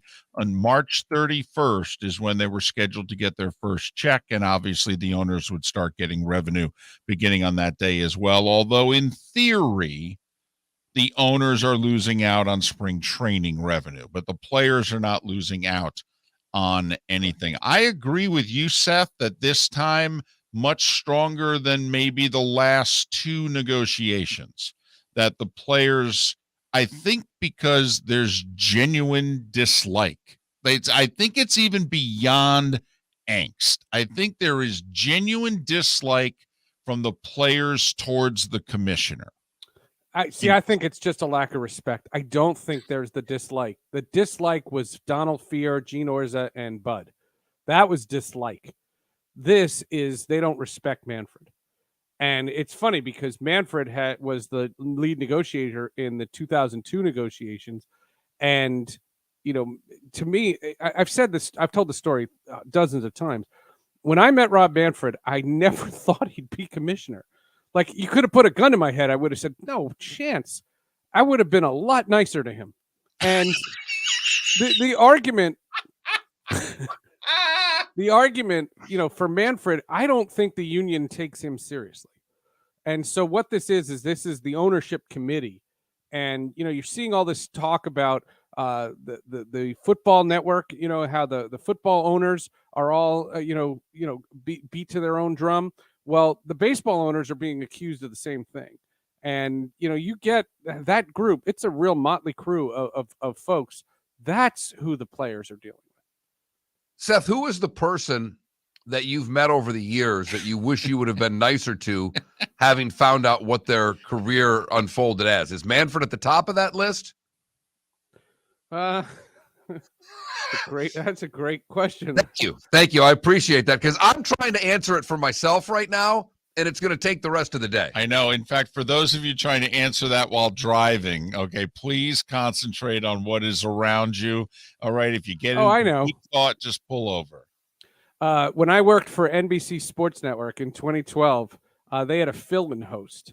The guy's name was Rob, and he was a fill-in host. And he was fine. He was there. I then talked to NBC Sports Radio. We had this lunch meeting, and I go in with the executives for NBC Sports Radio, and Rob was one of the executives. And I just said, "You?" I said, "If I had known you were the guy, I would have been a lot nicer to you on that show. I would have agreed with all your points." So how much longer did your career last with NBC Sports Radio? Oh, until they wrapped it up. Oh, okay. That's good. That's good. Good, you got a defunct network under your belt. I had a few defunct hockey teams. I had a good role. I have a defunct page on my resume. Moulton does too. The AAF, we all have a little defunct in our resumes. And I like that. I like the logos. I like, the old stuff, when those things, that's part of your legacy. Like, for example, I worked for 1050 ESPN, not 98.7 ESPN. I don't know the 98.7 folks. WIP, I worked for 610 WIP, not 94 WIP, stuff like that. Yeah, I don't know. Going from AM to FM, that's just a sign of the times. That's why I'll just take your AAF and give you Roller Hockey International. All right. What do you have with the podcast, by the way? I mean, well, the podcast we talked about, Warren Moon is this week. It's fantastic. He's great. He addresses the Brian Flores stuff. I asked him how often during his 7,000 radio hits on Radio Road did people ask him about Flores, and he said about 90% of the time. And he was always amazed that a radio host would have Warren Moon on that week and not ask it. And I thought that was kind of neat. We also talk about Seattle and the evolution of the Seahawks. And, one of my early lessons in sports radio was take a stand on something. And my first stance that I was very adamant on is I thought Warren Moon should start over John Kitna in 1998. And Warren Moon remembered that. So we kind of, we talked about that. Plus, more Seattle stuff and things that are going on in the NFL. Hall of Justice is a gentleman by the name of Josh Keaton. Longtime voice actor, was Spider-Man in the Spectacular Spider-Man. He was also Hal Jordan in Green Lantern. Josh Keaton's on Hall of Justice. And no text stream this week. Shelley Palmer's mother passed away about 3 days after my dad died. Oh, we're sorry about that. Yeah. So we didn't do text stream. We'll pick up text stream next week. You couldn't have called in Moulton to be a guest host of that? Oh, text stream? Yeah. Well, we were going to say the life and times of the Commodore 64 would have been our subject. Manual typewriters. How to change a ribbon. Somebody on a podcast was saying that it was the anniversary of the creation. Texas Instruments created Speak and Spell. Right. Remember Speak and Spell? Uh-huh. You give that to a kid today, how long does he hold on to the Speak and Spell? About 4 seconds. You're asking me to spell words? No, thanks. Seth, that's right up there with I like to fool around with the change at the drive-thru. Okay, just to see the wheels turning in the head before they finally go, I'm just going to type this into the register and have them do the work for me. I like to give them the 3 pennies. Okay. And they look at me and I go, figure it out. One of those. Don't worry. Don't worry. One of those? Yeah. You know what? I'm one of those too. Because you know what I'd like people to be able to do? Add and subtract, Seth. Oh, can I tell? Quick, 30 seconds. Go. The Devils were playing the Toronto Maple Leafs a couple of weeks ago. My Yep. 10-year-old walks in the room. She's not really into it. And she says, who are they playing? And I said, it's Toronto. And she said, what kind of a name are the Toronto Make-Believes? Make-believes? That's what she thought Maple Leafs was. Hey, And they've been talk to a make-believe- person in Toronto. If you've they've watched been Toronto make-believe hockey, in they are Ontario the Toronto for Make-Believes. 50 years. Yep. They're the Maple Leafs now, but come mid-April, they'll be the The Make-believes. Make-Believes There's no again. question about it. Oh, I'll be Uh, tweeting that. Seth, once again, our condolences to you and your family. Thanks, guys. And, thanks for your time once again. Be good. I appreciate it. I do talk about my dad pretty extensively on Sports with Friends. So if anybody would be interested, he was a really cool guy. Seth Everett. Be well, my friend. See you guys. He's our really cool guy. Sports with Friends, Hall of Justice, and Tech Stream. Hope you were watching on Twitch because he's wearing the new Batman shirt. Nope. Old Batman. Old Batman. My bad. My bad. And Seth's still there. It's one or the other. Correct. It's either Yeah, a new one or an come old on. one. You cannot be on Tech Stream. I'd be great. It'd be spectacular. It'd be like bringing the Village Idiot on a show. It'd be awesome. Your audience would rebel. It would be great. A mutiny. Miller and Moulton. We'll head to Indianapolis at the top of the bonus hour, see whether or not Wentz is going to be staying there much longer. Thanks for listening. The Firestone Grand Prix of St. Petersburg, presented by RP Funding, roars through the see you streets guys. of beautiful downtown St. Petersburg, February 25th to the 27th. 3-day tickets are on sale now at gpstpete.com. It's fast, fun, family entertainment jam-packed into 3 days. The weekend is highlighted by the NTT IndyCar Series race taking the green flag on Sunday afternoon. It all happens at the Firestone Grand Prix of St. Petersburg, presented by RP Funding, February 25th to the 27th. Get your tickets at gpstpete.com to secure the best seats. Bring your big mouth to John Smith Subs and indulge in their overstuffed subs with the freshest quality ingredients. Enjoy our famous steak bomb with perfectly grilled marinated sirloin steak topped with provolone cheese, grilled onions, peppers, mushrooms, crispy bacon, juicy tomatoes, and creamy mayo. Boom! Made-to-order crispy fries can be paired with the Gator, the Cuban, the chicken bomb, or the Italian. Love local. Eat delicious with John Smith Subs. Find a John Smith Subs location near you today. Hey, it's Mark Miller for the Training Grove by Orange Whip Golf, where golfers go to get better. Improve your golf game from home with Orange Whip Golf and Fitness online swing training program, The Training Grove. With a growing swing training video library and a daily program prescribed by golf fitness professionals, The Grove provides a clear path to unlock your most powerful swing, giving you control of your game like never before. Join thousands like me who have finally found a way to achieve results in half the time of traditional game improvement methods with The Grove's revolutionary blend of golf fitness, instruction, and award-winning Orange Whip products. Go to orangewhipgolf.com to get started for a free 14-day risk-free trial and use code Miller10 to get $20 off your first month. That's orangewhipgolf.com to get started for a free 14-day risk-free trial. Remember to use code Miller10. That will get you $20 off your first month. The Training Grove by Orange Whip Golf, where golfers go to get better. You are listening to Miller and Moulton on the Florida Sports Network.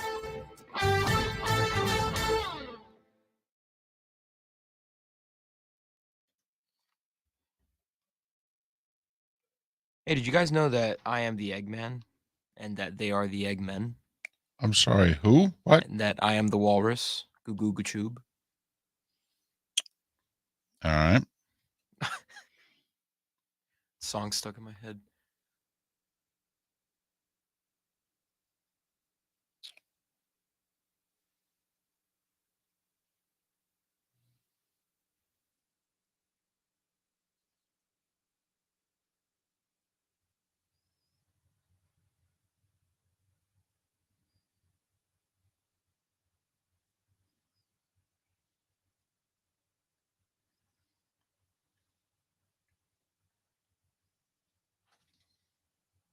David.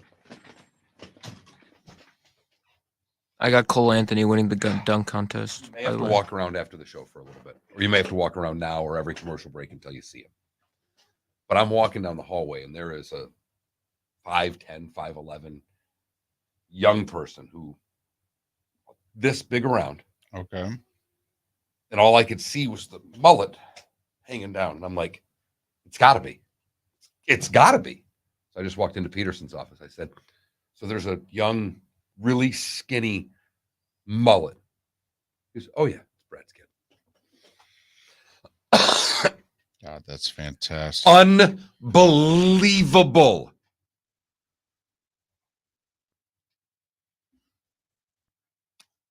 I got to start befriending him. See if we can go out and do some yayo together.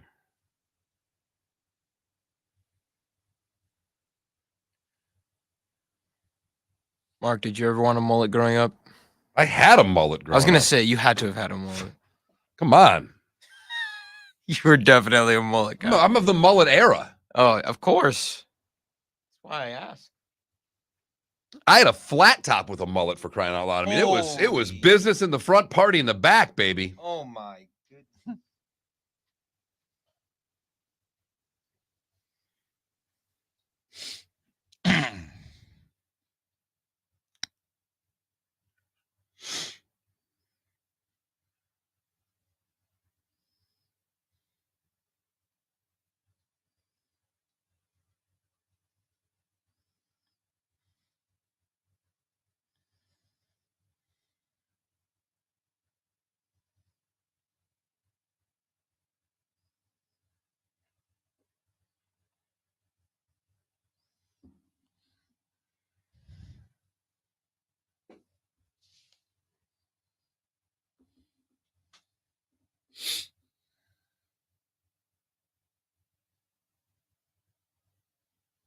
Now, did you match that mullet with a mustache? No, I never had a mustache. Okay. I did. That's right. I've heard. So apparently, like, everybody that was baptized in Phoenix is not baptized because he said the wrong word for, like, some priest. Like, literally, instead of we baptized, said I baptized.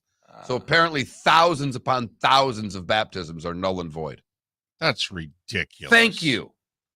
That's ridiculous. Who decided that? The Catholic, archdiocese? of course. Who else decided it? Oh, that's where you need somebody from, I don't know, the Vatican to chime in and go, yeah, it counts.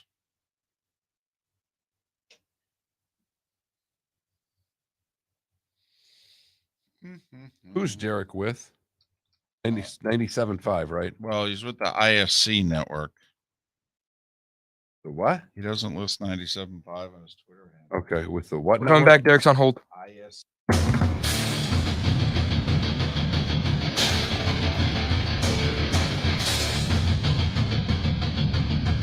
You are listening to Miller and Moulton, exclusively on the Florida Sports Network.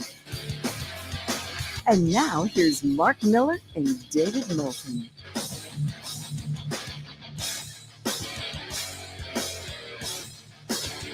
It is the bonus hour of Miller and Moulton here on the Florida Sports Network. Thanks so much for being with us. Our next guest understands about sports networks. He's part of the ISC Sports Network, also the Indianapolis Star. He's Derek Schultz. You can follow him on Twitter at Schultz975. Derek, it's David and Mark. Are you in Florida?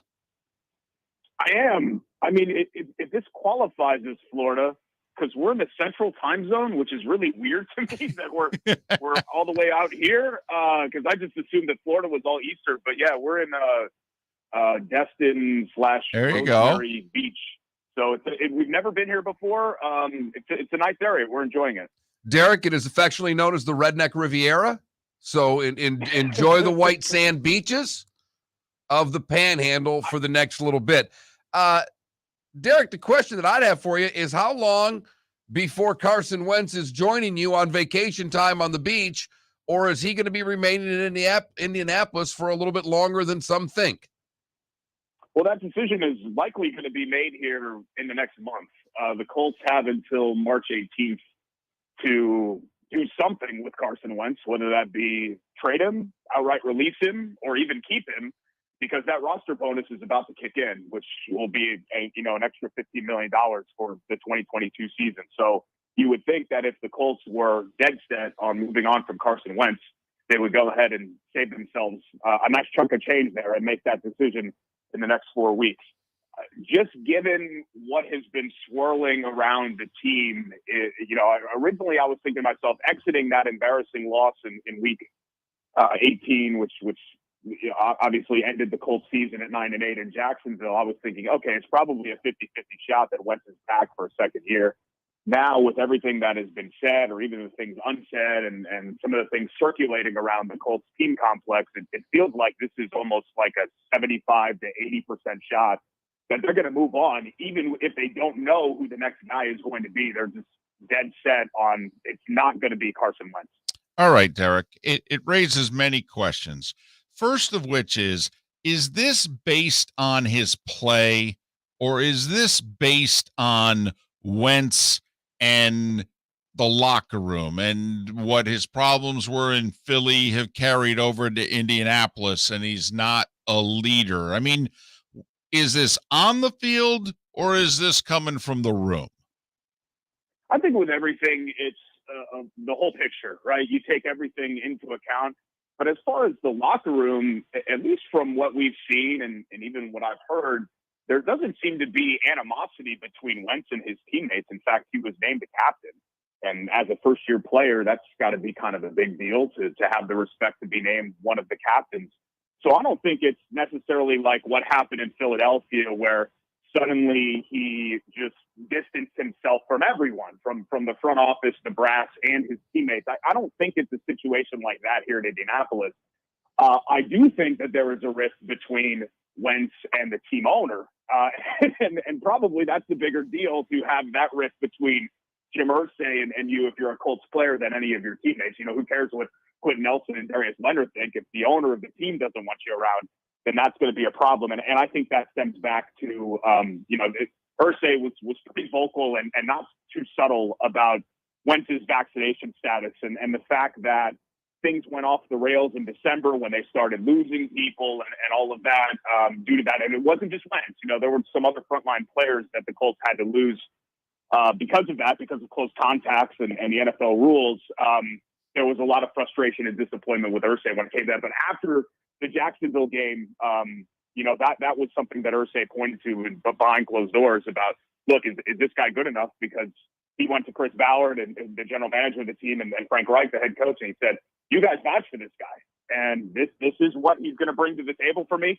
And I think he felt like he was sold maybe a bill of goods as far as Wentz is concerned. So I think that's the biggest problem, and that's the biggest hurdle for Wentz to have to cross is, can the Colts convince the owner of the team that this is the QB1 for them and the guy for them moving forward? Well, and I would think the other part of that's hard is that if there's something else out there, if there's another opportunity, the Colts are pretty financially in a pretty good spot to move on. I mean, this is not cap hell that other teams are going through right now. So if Irsay, who obviously has the last say, wants to move on, financially, it doesn't seem like it's that big of a problem. No, it's not. And, it's not unprecedented either, guys, because in 2020, the Colts had extended Jacoby Brissett at the beginning of the 2019 season. And by the end of the 2019 season, they realized, wait a minute, this guy's not our guy. But they still had him under contract at $15 million. And they turned around and they paid Phillip Rivers $25. So they had a $40 million quarterback room in 2020. So literally, they just did this 2 years ago.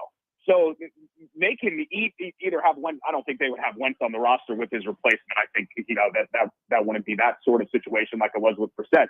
But they could eat that dead money and still be very flexible in making some other changes with their roster should they choose to go down that path. So I guess in that sense, you can look at it optimistically and say, hey, the Colts aren't in the worst spot in the world if they have to make a decision here. But the frustrating thing is that they're just kind of kicking the can down the road, because if they move on from Wentz, they'll have their fifth quarterback in 5 years. And this is a franchise that had Peyton Manning for, 100 years in a row.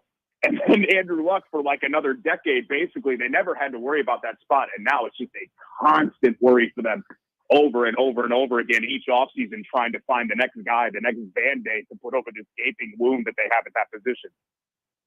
Derek Schultz, ISC Sports Network, also the Indianapolis Star. Follow Derek on Twitter at Schultz975, Schultz975. Well, it then begs the question, Derek, if not Carson, then who? Do you think that Ballard is gotten to the point where building this nice team has taken them only so far, and we need to be bold here. We need to, I mean, we gave up a 1 and a 3 for Carson Wentz.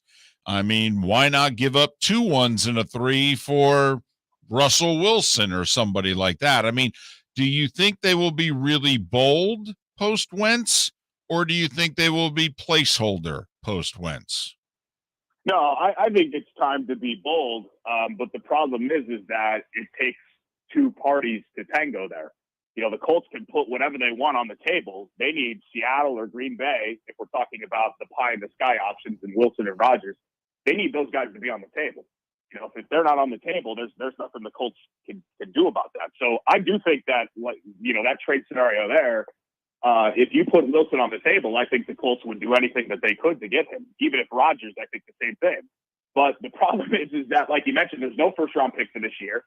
And they're just a little bit in between a rock and a hard place because they've already thrown some assets out there and thrown money out there to acquire their next guy, and it keeps not working out over and over again. So I don't think that they're dead set on it just being another placeholder. But I think Ballard and Reich realize that patience is running out. You know, the Bengals 2 years ago were a 2-win team, and yes, you know, they had a number 1 pick and all of that. I get it. That helps your process. But this is going to be year 6 for Ballard and year 5 for Reich. It should not take this long to get somewhere in the NFL. You know, it's not like when you're rebuilding a college football program and you've got to change the – you know, there's a lot that kind of goes into that. NFL rebuilds can be fairly quick if they're done right. And this has been, I think, a slower process than people wanted. Providing that Houston would deal within the division, would Indianapolis be interested in Watson, and how would that go over in the community? I've just always felt like, guys, that whole conversation, you know, even without all of the stuff swirling with Watson, was kind of a non-starter, because I just don't think that the Texans would ever do that. Just like if the Colts were in that position, I don't think they would ever trade a player like that within the division. Generally speaking, and it's always kind of like holier than thou. I think in middle America, you have a little bit less of a chance to get away with that than you do. You know, fans in New York and Chicago and LA, they just want to win, right? They don't care. And I'm not saying that that's a bad thing. I think that's actually a decent attitude to have. When you're trying to sell something in Milwaukee, Wisconsin, or Indianapolis, Indiana, or, you know, places like that, people want to know, hey, you know, this guy pays all his parking tickets and, you know, volunteers on Sunday. It does all the right things. You have to, I think, sell that whole image a little bit more from a marketing standpoint. So, you know, would it fly in all circles in Indianapolis?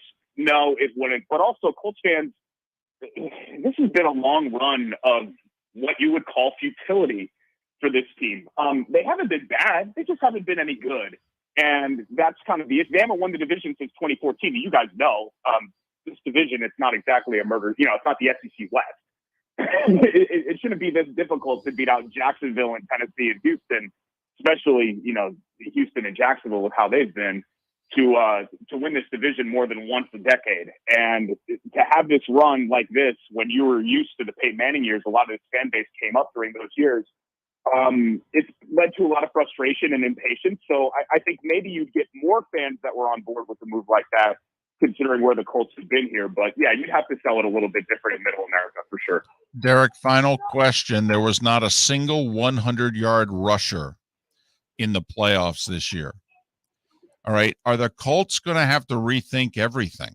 You know, and the Titans too, you know, this Derrick Henry, Jonathan Taylor approach. I mean, you know, has that day come and gone? Yeah. I mean, you know, if the Colts could get in a time machine and make the 2022 season like the NFL was in 1989, I think they'd be the odds-on favorite to win it all. Problem is, it ain't 1989 anymore. And David and Mark, I've had the same conversation with you guys when you've had me on. The bottom line for the Colts, we could sit here and talk about Wentz, we could talk about, you know, all that stuff. They need to be better at the positions that matter. And the Colts have a nice roster. Their best player is an offensive guard.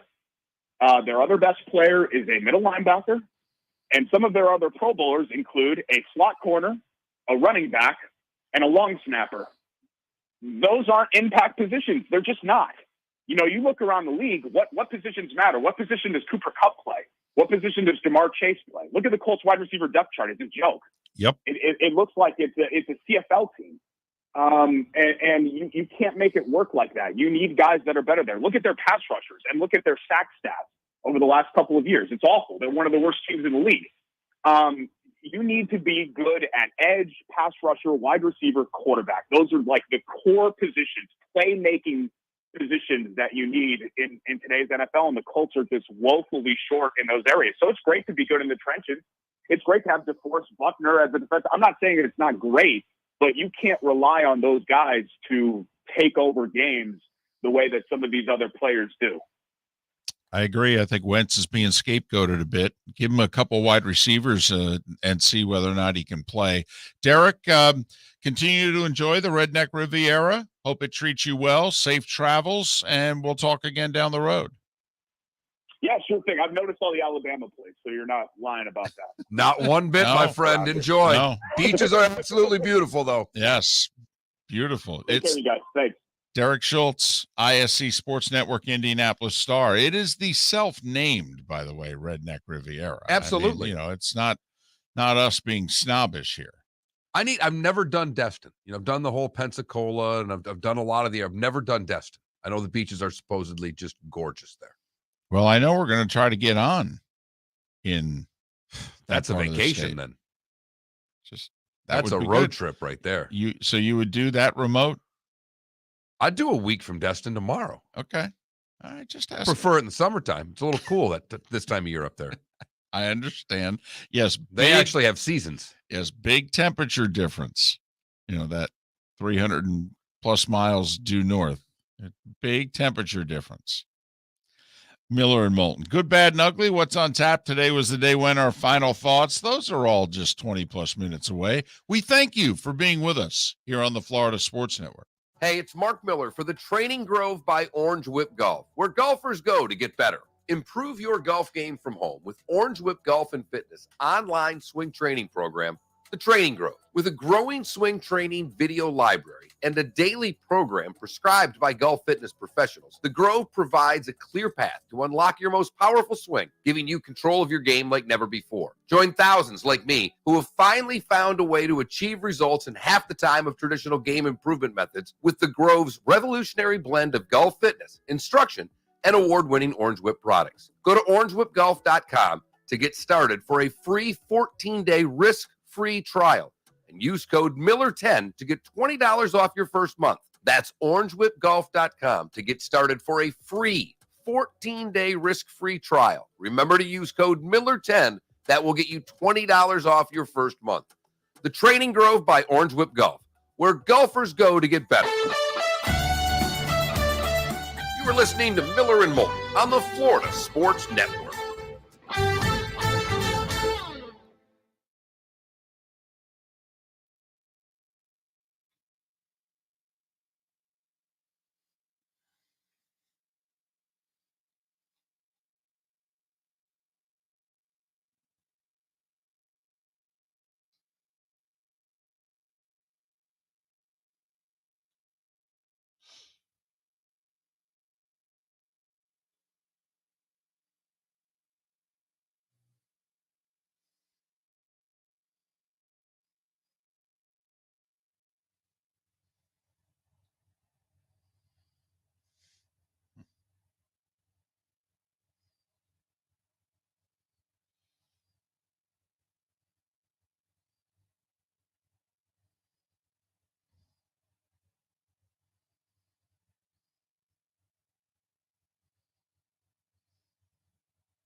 I'm with you, Vile.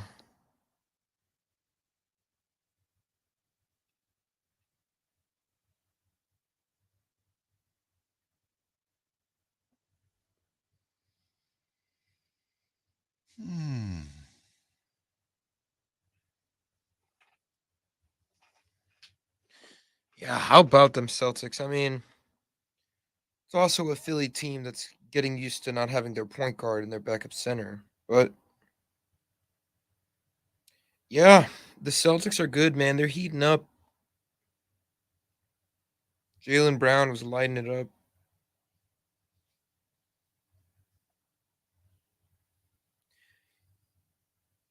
You know, Dead Streak, I was asked this the other day. You know, I do think this could be a segment right here. I don't know if Roto would do it, but I think the 9:15 segment on Wednesday would be a great fantasy golf segment. Even if just, because we only need to do 4, 5, 6 minutes. You know what I mean? It's not a long segment.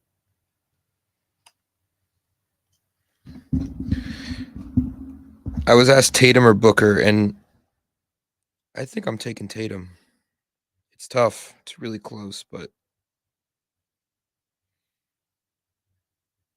think about it. He's as tall as Bam Adebayo. Yeah, that is great that Tim gives us that stuff. That is so helpful. How about our Winter Olympic? We might have to bring that up right here. Right. That we're the #1 market for the Winter Olympics. It's close. Huh? Hey, United States hockey lost, by the way, to Slovakia. Did you catch the starting 5? Oh.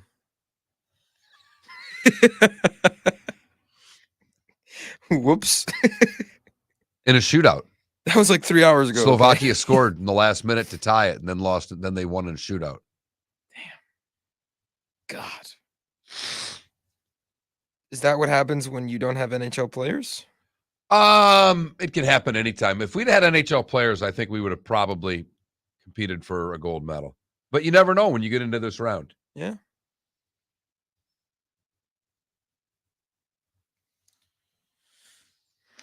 I mean, here's Canada in the game right now, too. Listen, do you think Canada was thrilled drawing Sweden? Hell no. Sweden always has good goaltending. They always make it a low-scoring game. You're always in a 2-1 game with Sweden. Can easily get bounced. Those Canada uniforms are sick. I think they're awful. Awful. I'm with David. Awful. They wear white and red. White and the big maple leaf in the middle. Or red with a big white maple leaf in the middle. You're pretty much got it done there. You're Canada. I have no idea who you are watching you play right now if it wasn't for the scoreboard in the top left corner. I know that you see Sweden, the flag? It's black and white. It's red and white, not black and red. There's literally not a single. Black's not part of their country's colors. They're red and white at all. Those are their. See, Sweden. You know what they look like? Sweden. That, I knew it was Sweden as soon as minute the game came on. Finland wears light blue and white. Call me old. It's always been my. That's definitely test. That's definitely a new trend, a new era trend though. Teams making a black uniform for no reason. Oh yeah. No, it's been going on for 15 years. Like University of Miami. It's been going on since the Raiders moved to LA and became popular. That's when it started because the Kings then changed their colors.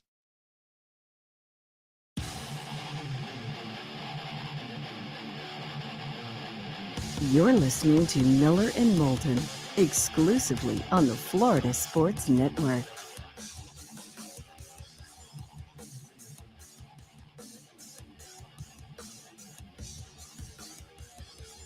"21 minutes past the hour. Miller and Moulton on the Florida Sports Network, the Florida Sports Network. Having an animated conversation during the break.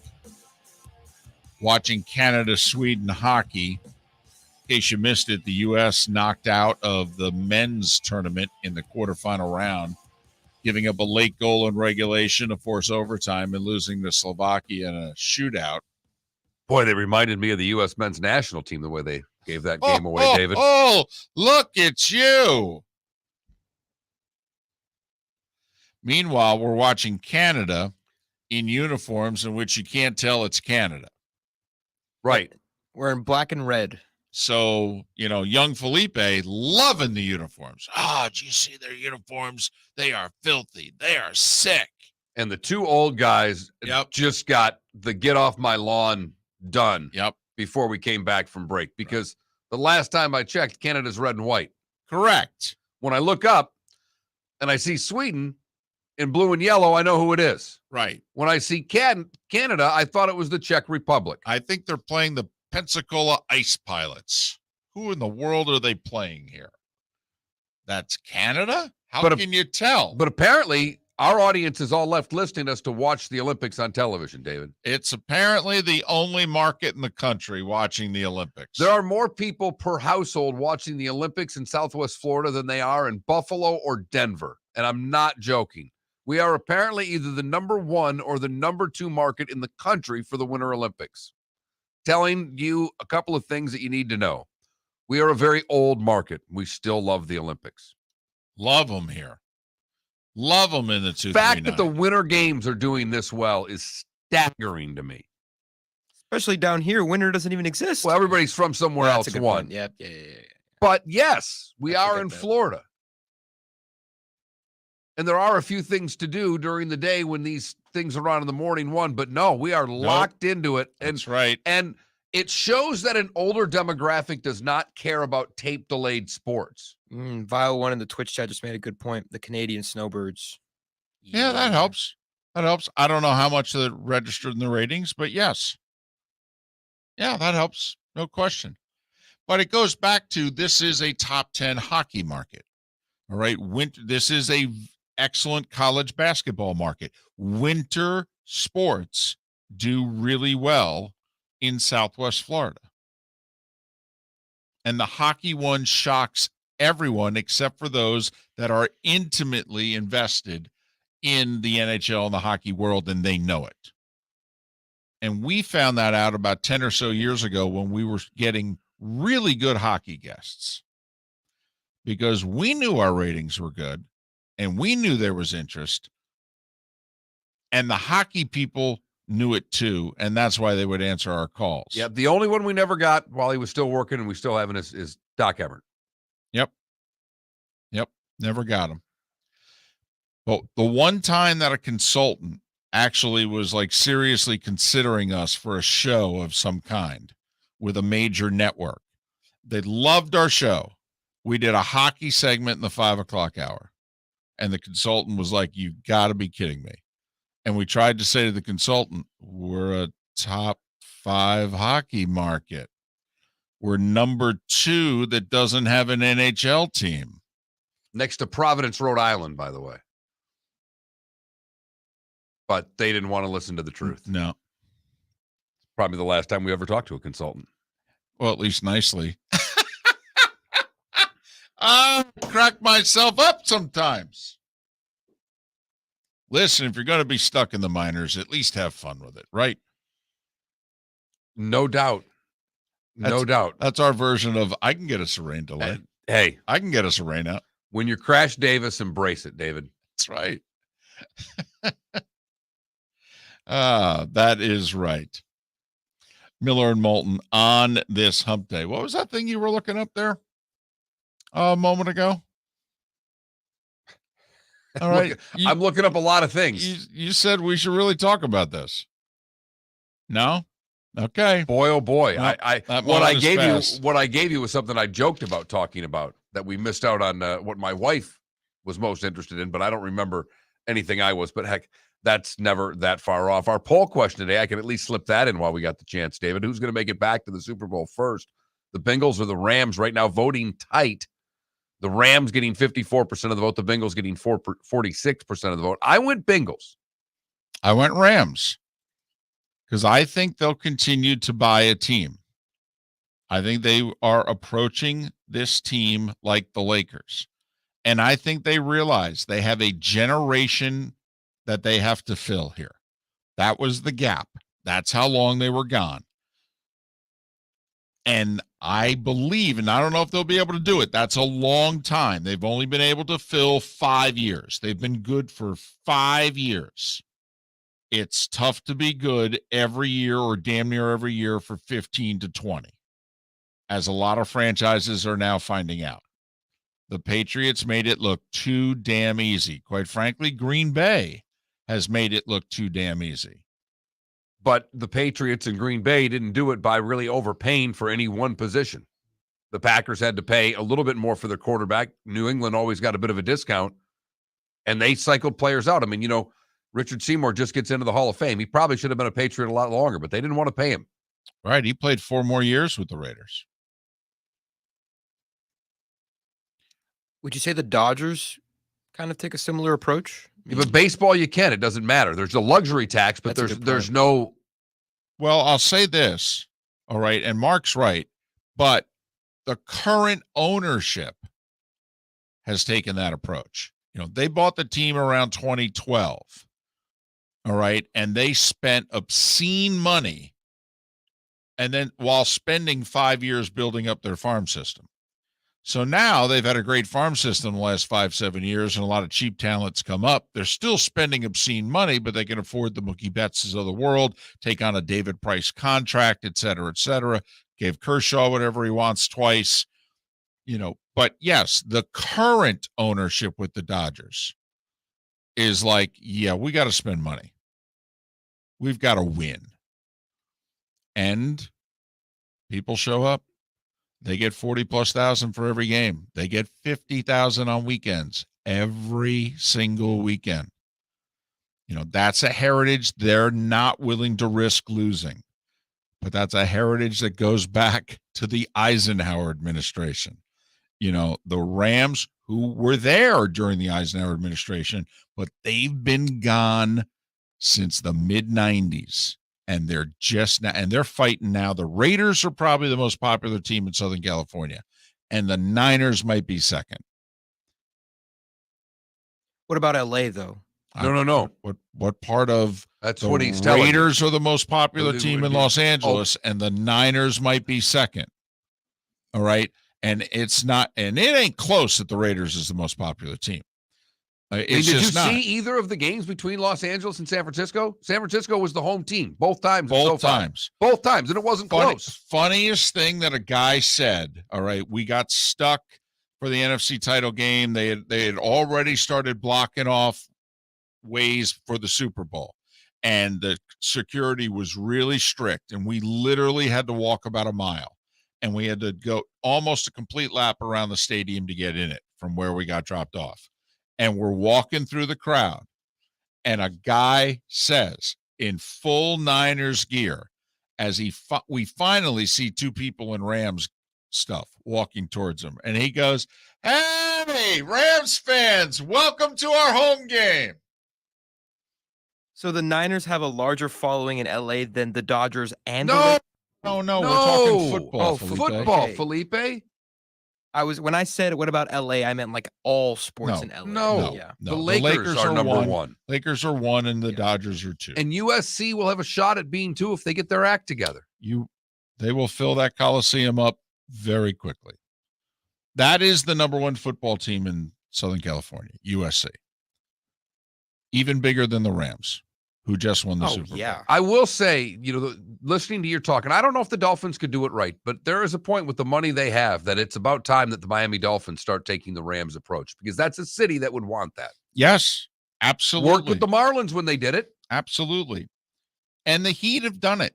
And it's worked. I mean, think about it. When Riley came 25 years ago, what is the very first thing he did? He was there an hour and a half. He got Alonzo Mourning. He said,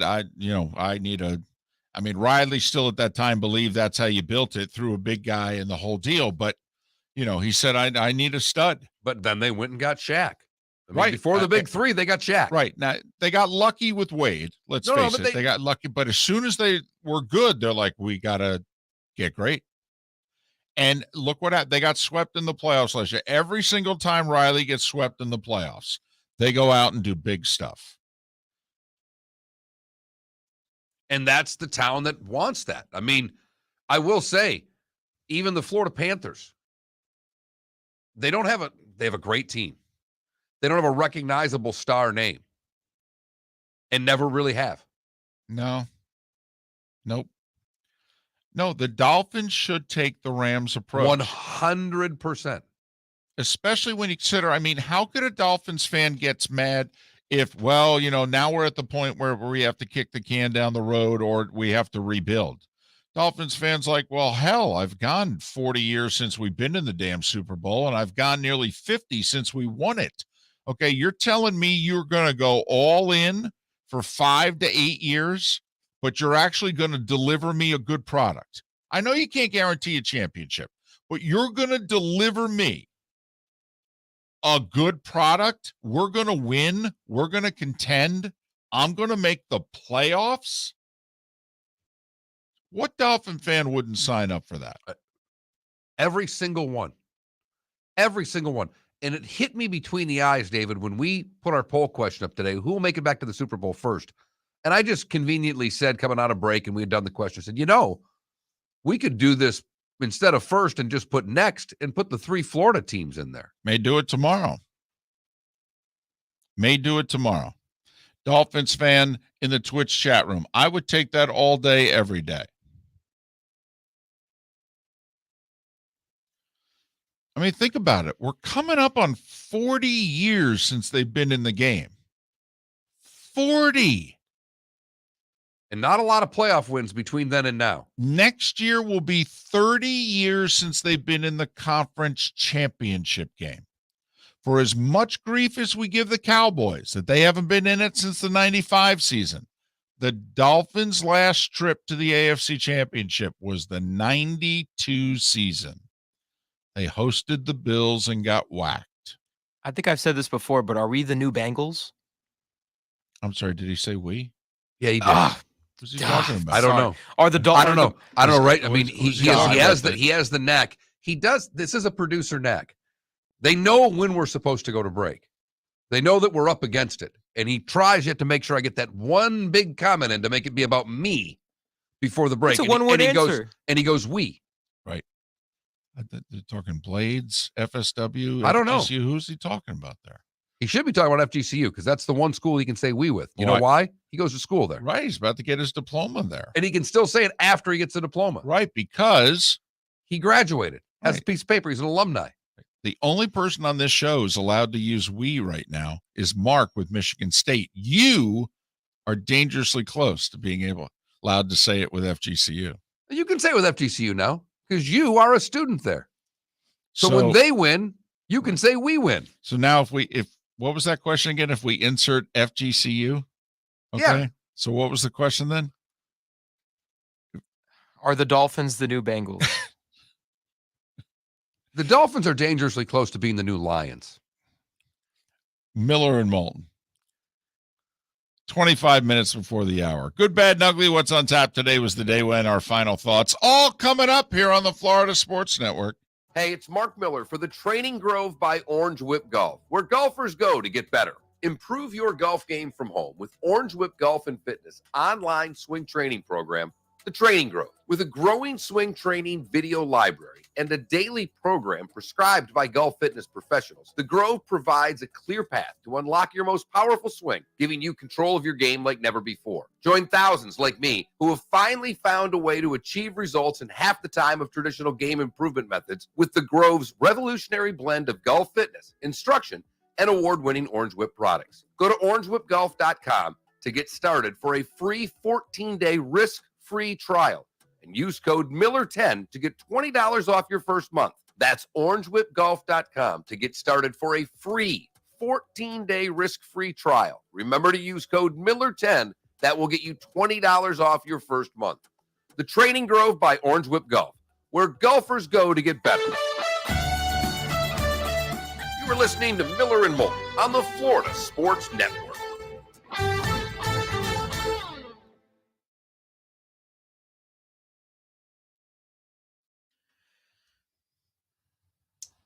Don't. No, Klecko, the Jets have been to 2 AFC championship games in the last 20 years. The Jets are a far better organization than the Dolphins, and it's not close.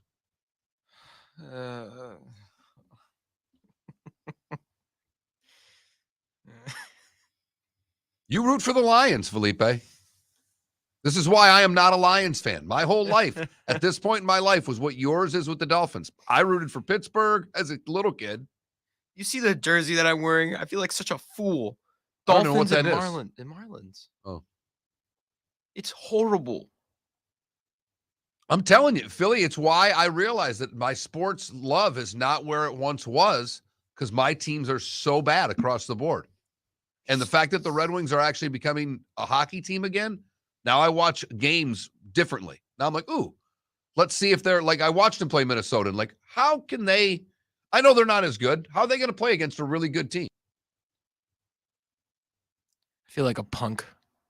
No, you root for your teams. Now, is your dad a sports fan? Yeah, I'm more of a sports fan, though.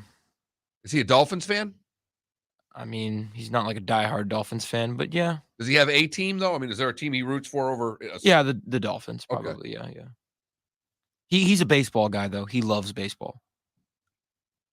He's a big Orioles fan growing up because they did spring training in Miami. Okay. See, there you go. Yeah. I mean, that's why a lot of people on this coast are Braves fans. Because people that are my age and a little bit younger, a lot of them are Braves fans because what did they have? They had cable TV. The closest team was the Braves, and you had the Superstation. Yep. But then the Marlins came to town, and he went to both World Series. He was at Game 7. I went to Game 2 when they played the Yankees. Nice. Was that the game that it rained? No, that was.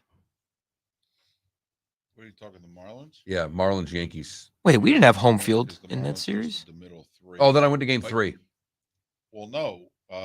Actually, I think you're right. I think you went to Game 2 in Miami, which was Game 4.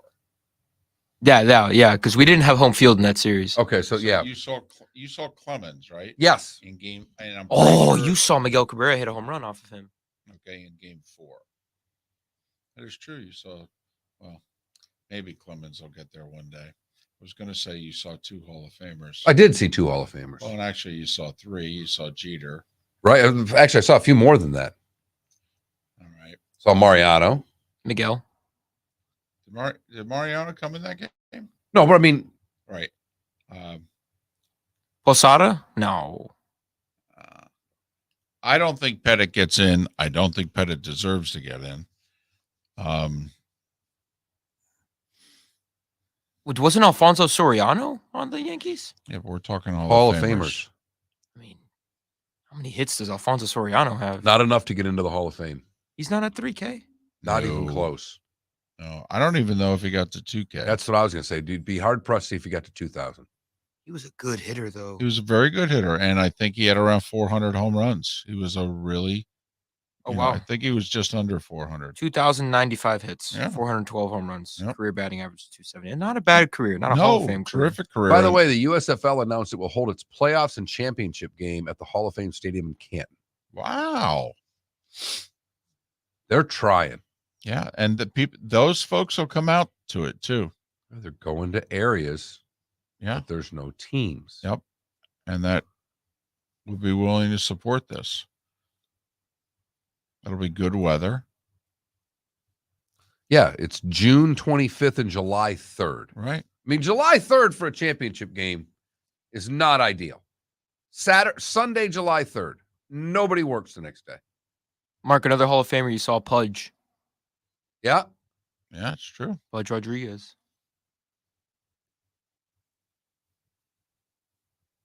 Good move or bad? I love the place they're hosting it. I don't like Sunday, July 3rd.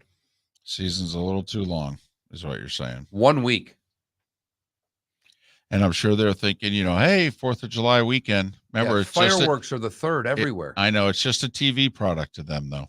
I understand, but it's a TV product that no one's watching on that day. 15 seconds. Do you put it in prime time? I think that's where it'll be.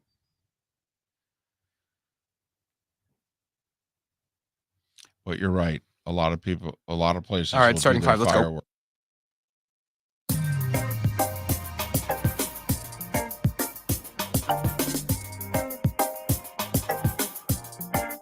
Welcome back to Miller and Moulton, only on the Florida Sports Network. Miller and Moulton brought to you by Napa Auto Parts, Napa Filters. Insist on Napa filters for your vehicles, or if you're a do-it-yourselfer, only buy Napa filters. You can order them online, then go pick them up at a Napa Auto Parts store, napaonline.com. Napa filters for any vehicle you may have, and they'll be with us Saturday. Napa we'll be giving away backpacks sponsored by Napa at the Braves Complex in Northport this Saturday. The event's 11 to 3. We'll be there 11 to 2. World Series trophy, manager Brian Snitker, former Braves great. I actually think he's going to make the Hall of Fame one day. Andrew Jones. Had a big uptick this year. And he should. He should. And there's a groundswell of support for his candidacy. I think it's one of those candidacies in which we find out, does defense matter at all with Hall of Fame voters? Because he hit over 400 home runs. But he had all those Gold Gloves. I mean, people believe a lot of people believed when he was playing that he was the best center fielder since Willie Mays. I mean, that's ridiculous if you believe that to be true. And those in the sport believed that to be true at the time. So let me get this straight. He only takes a backseat to Mays in center, and he hit over 400 home runs. Remember, he was, 19 when he hit 2 homers in a World Series game against the Yankees? I mean, I'm telling you, I think he's going in. It's going to take a while, but I think he's going to get in one day. But we'll be there Saturday in Northport, and then Tuesday night of next week. Actually, it's Tuesday late afternoon. It's a little pre-race party for the St. Pete Grand Prix. It's at Miller's Ale House in the Gulf Coast Town Center by FGCU. And 3 to 6 happy hour, we'll be giving away race passes. All right, David, I saw some news during the break before we get to our stuff that we do here. The USFL is holding its playoffs and championship games in Canton, Ohio, David. Saturday, June 25th will be the playoffs. Sunday, July 3rd at Tom Benson Hall of Fame Stadium in Canton. I love the idea. I do too. I'm not in favor. Well, not that I'm not in favor of this league. I don't think this league will work because these folks don't seem to know how to run minor leagues. They only know how to run let's overpay everybody leagues. And I'd love to work for you, particularly if you're overpaying. But I love this idea. I don't necessarily like Sunday, July 3rd as my championship game. No one's working on Monday, July 4th, and families, this just in, like to take that 4th of July holiday to do things. All right. Week earlier, I'm all for this, by the way.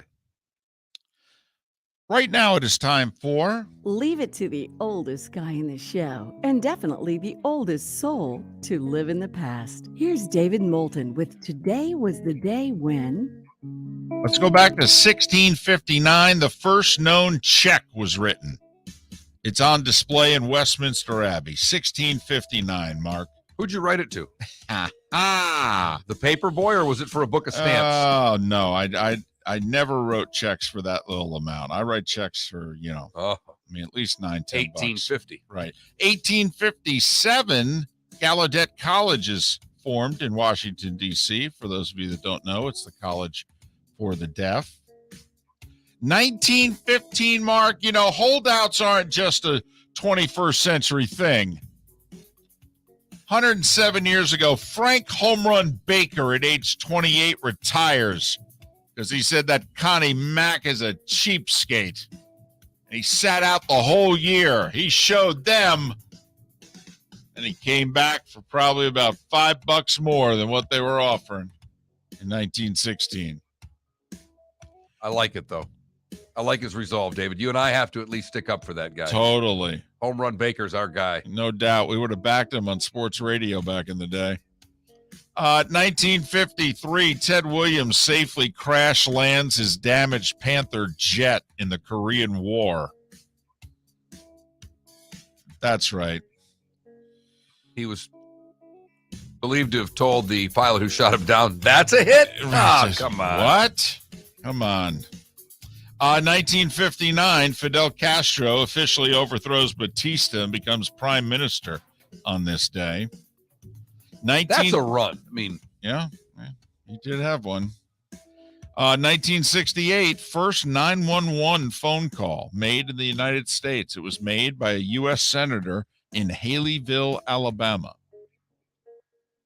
1970, Joe Frazier knocks out Jimmy Ellis to become the heavyweight champion. 1972, Wilt was the first to score 30,000. Wilt is now 7th on the list. It's Kareem, Karl Malone, LeBron, Kobe, Michael, Dirk, and then Wilt. 75, Benny Parsons. Cale Yarborough spun David Pearson on the final lap. Parsons avoided him, won the race. Remember just yesterday in 1980, Eric Heiden won the 500-meter gold? Yeah, Right. Today he won the 5,000-meter gold. That's right. The sprint and then the race 10 times longer. Right. He would win 3 more golds at the 80 Olympics. 84 Olympics, Bill Johnson becomes the first American to win the downhill. Also, Scott Hamilton won his gold medal in figure skating on this day in 84. Jeff Bodine, Mark, wins Daytona on this day in 86. He wins so via fuel mileage. Earnhardt was trying to win it. He was the dominant car, but he ran out of gas. It was on this day in 92 that Davey Allison wins the Daytona 500, joining his dad as father-son combo to win it. It was also the last 500 for both Richard Petty and A.J. Foyt. The Lakers retired. And they went out and just beat people up for the rest of the night just because they could. Yeah. Richard was nice to people at the bar. AJ was yelling at him. The Lakers also retired Magic's number 32 on this day 30 years ago. 25 years ago in 97, Hendrick Motorsports goes 1-2-3 in the race with Jeff Gordon, Terry Labonte, and Ricky Craven. Mark, the Daytona 500 that still sticks in my craw. In 03, Michael Waltrip won the rain-shortened race. They raced nearly 109 laps, or as I like to call it, the Daytona 272. At least you're not sore about that. Not at all. And it was on this day 17 years ago that the NHL officially canceled the 04-05 season. Done. Put a fork in it. Only took a good 10, 12 years to fix the league. The late Sonny Bono was born on this day in 1935. John McEnroe and Kelly Tripucka, Mark, are both 63. Boy, it's a lot of hair. Yeah, a lot of fro. A lot of fro going between the two of them. Jerome Bettis is 50. LPGA standout Stacey Lewis, who just got named Solheim captain, is 37. The Weeknd, Felipe, is 32. For us, Mark, Ice-T is 64. LeVar Burton, 65. And how old do you think Jim Cantore is? 54. 58. And that is Today Was the Day.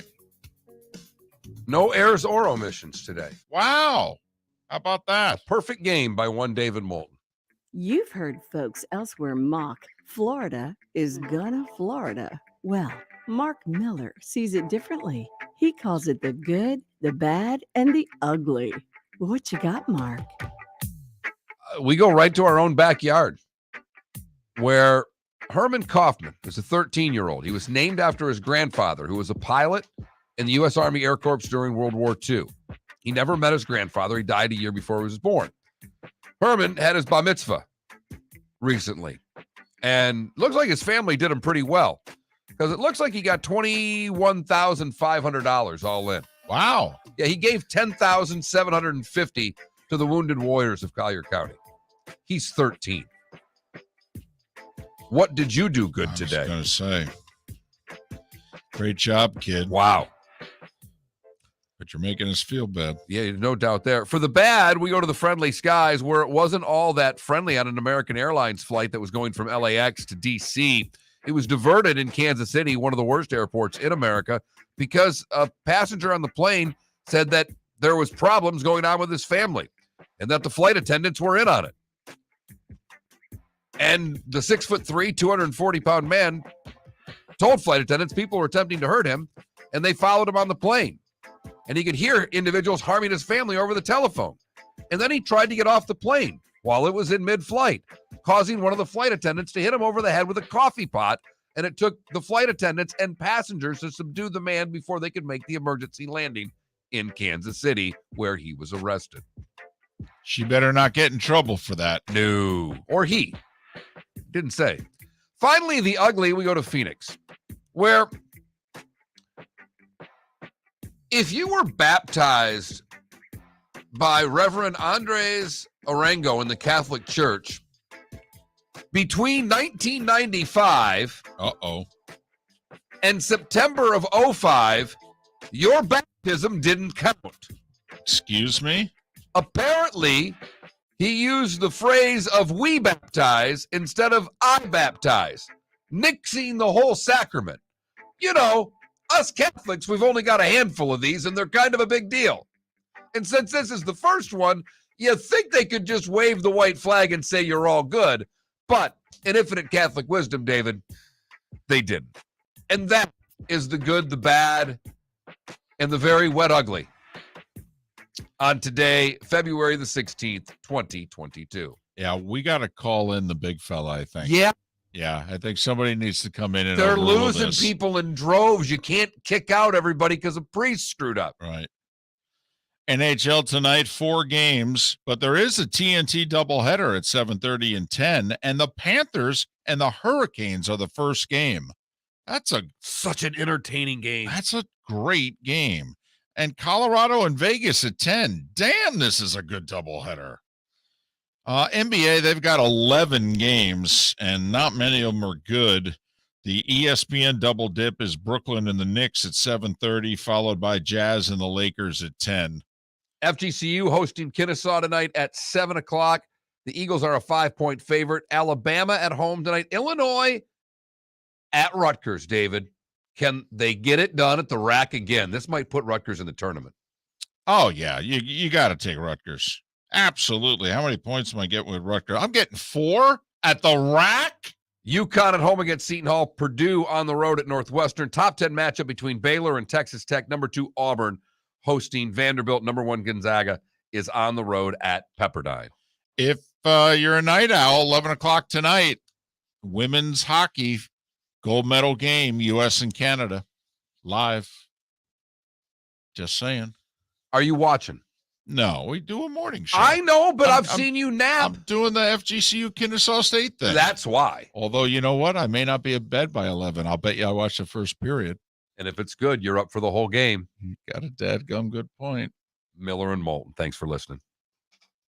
Bring your big mouth to John Smith Subs and indulge in their overstuffed subs with the freshest quality ingredients. Enjoy our famous steak bomb with perfectly grilled, marinated sirloin steak topped with provolone cheese, grilled onions, peppers, mushrooms, crispy bacon, juicy tomatoes, and creamy mayo.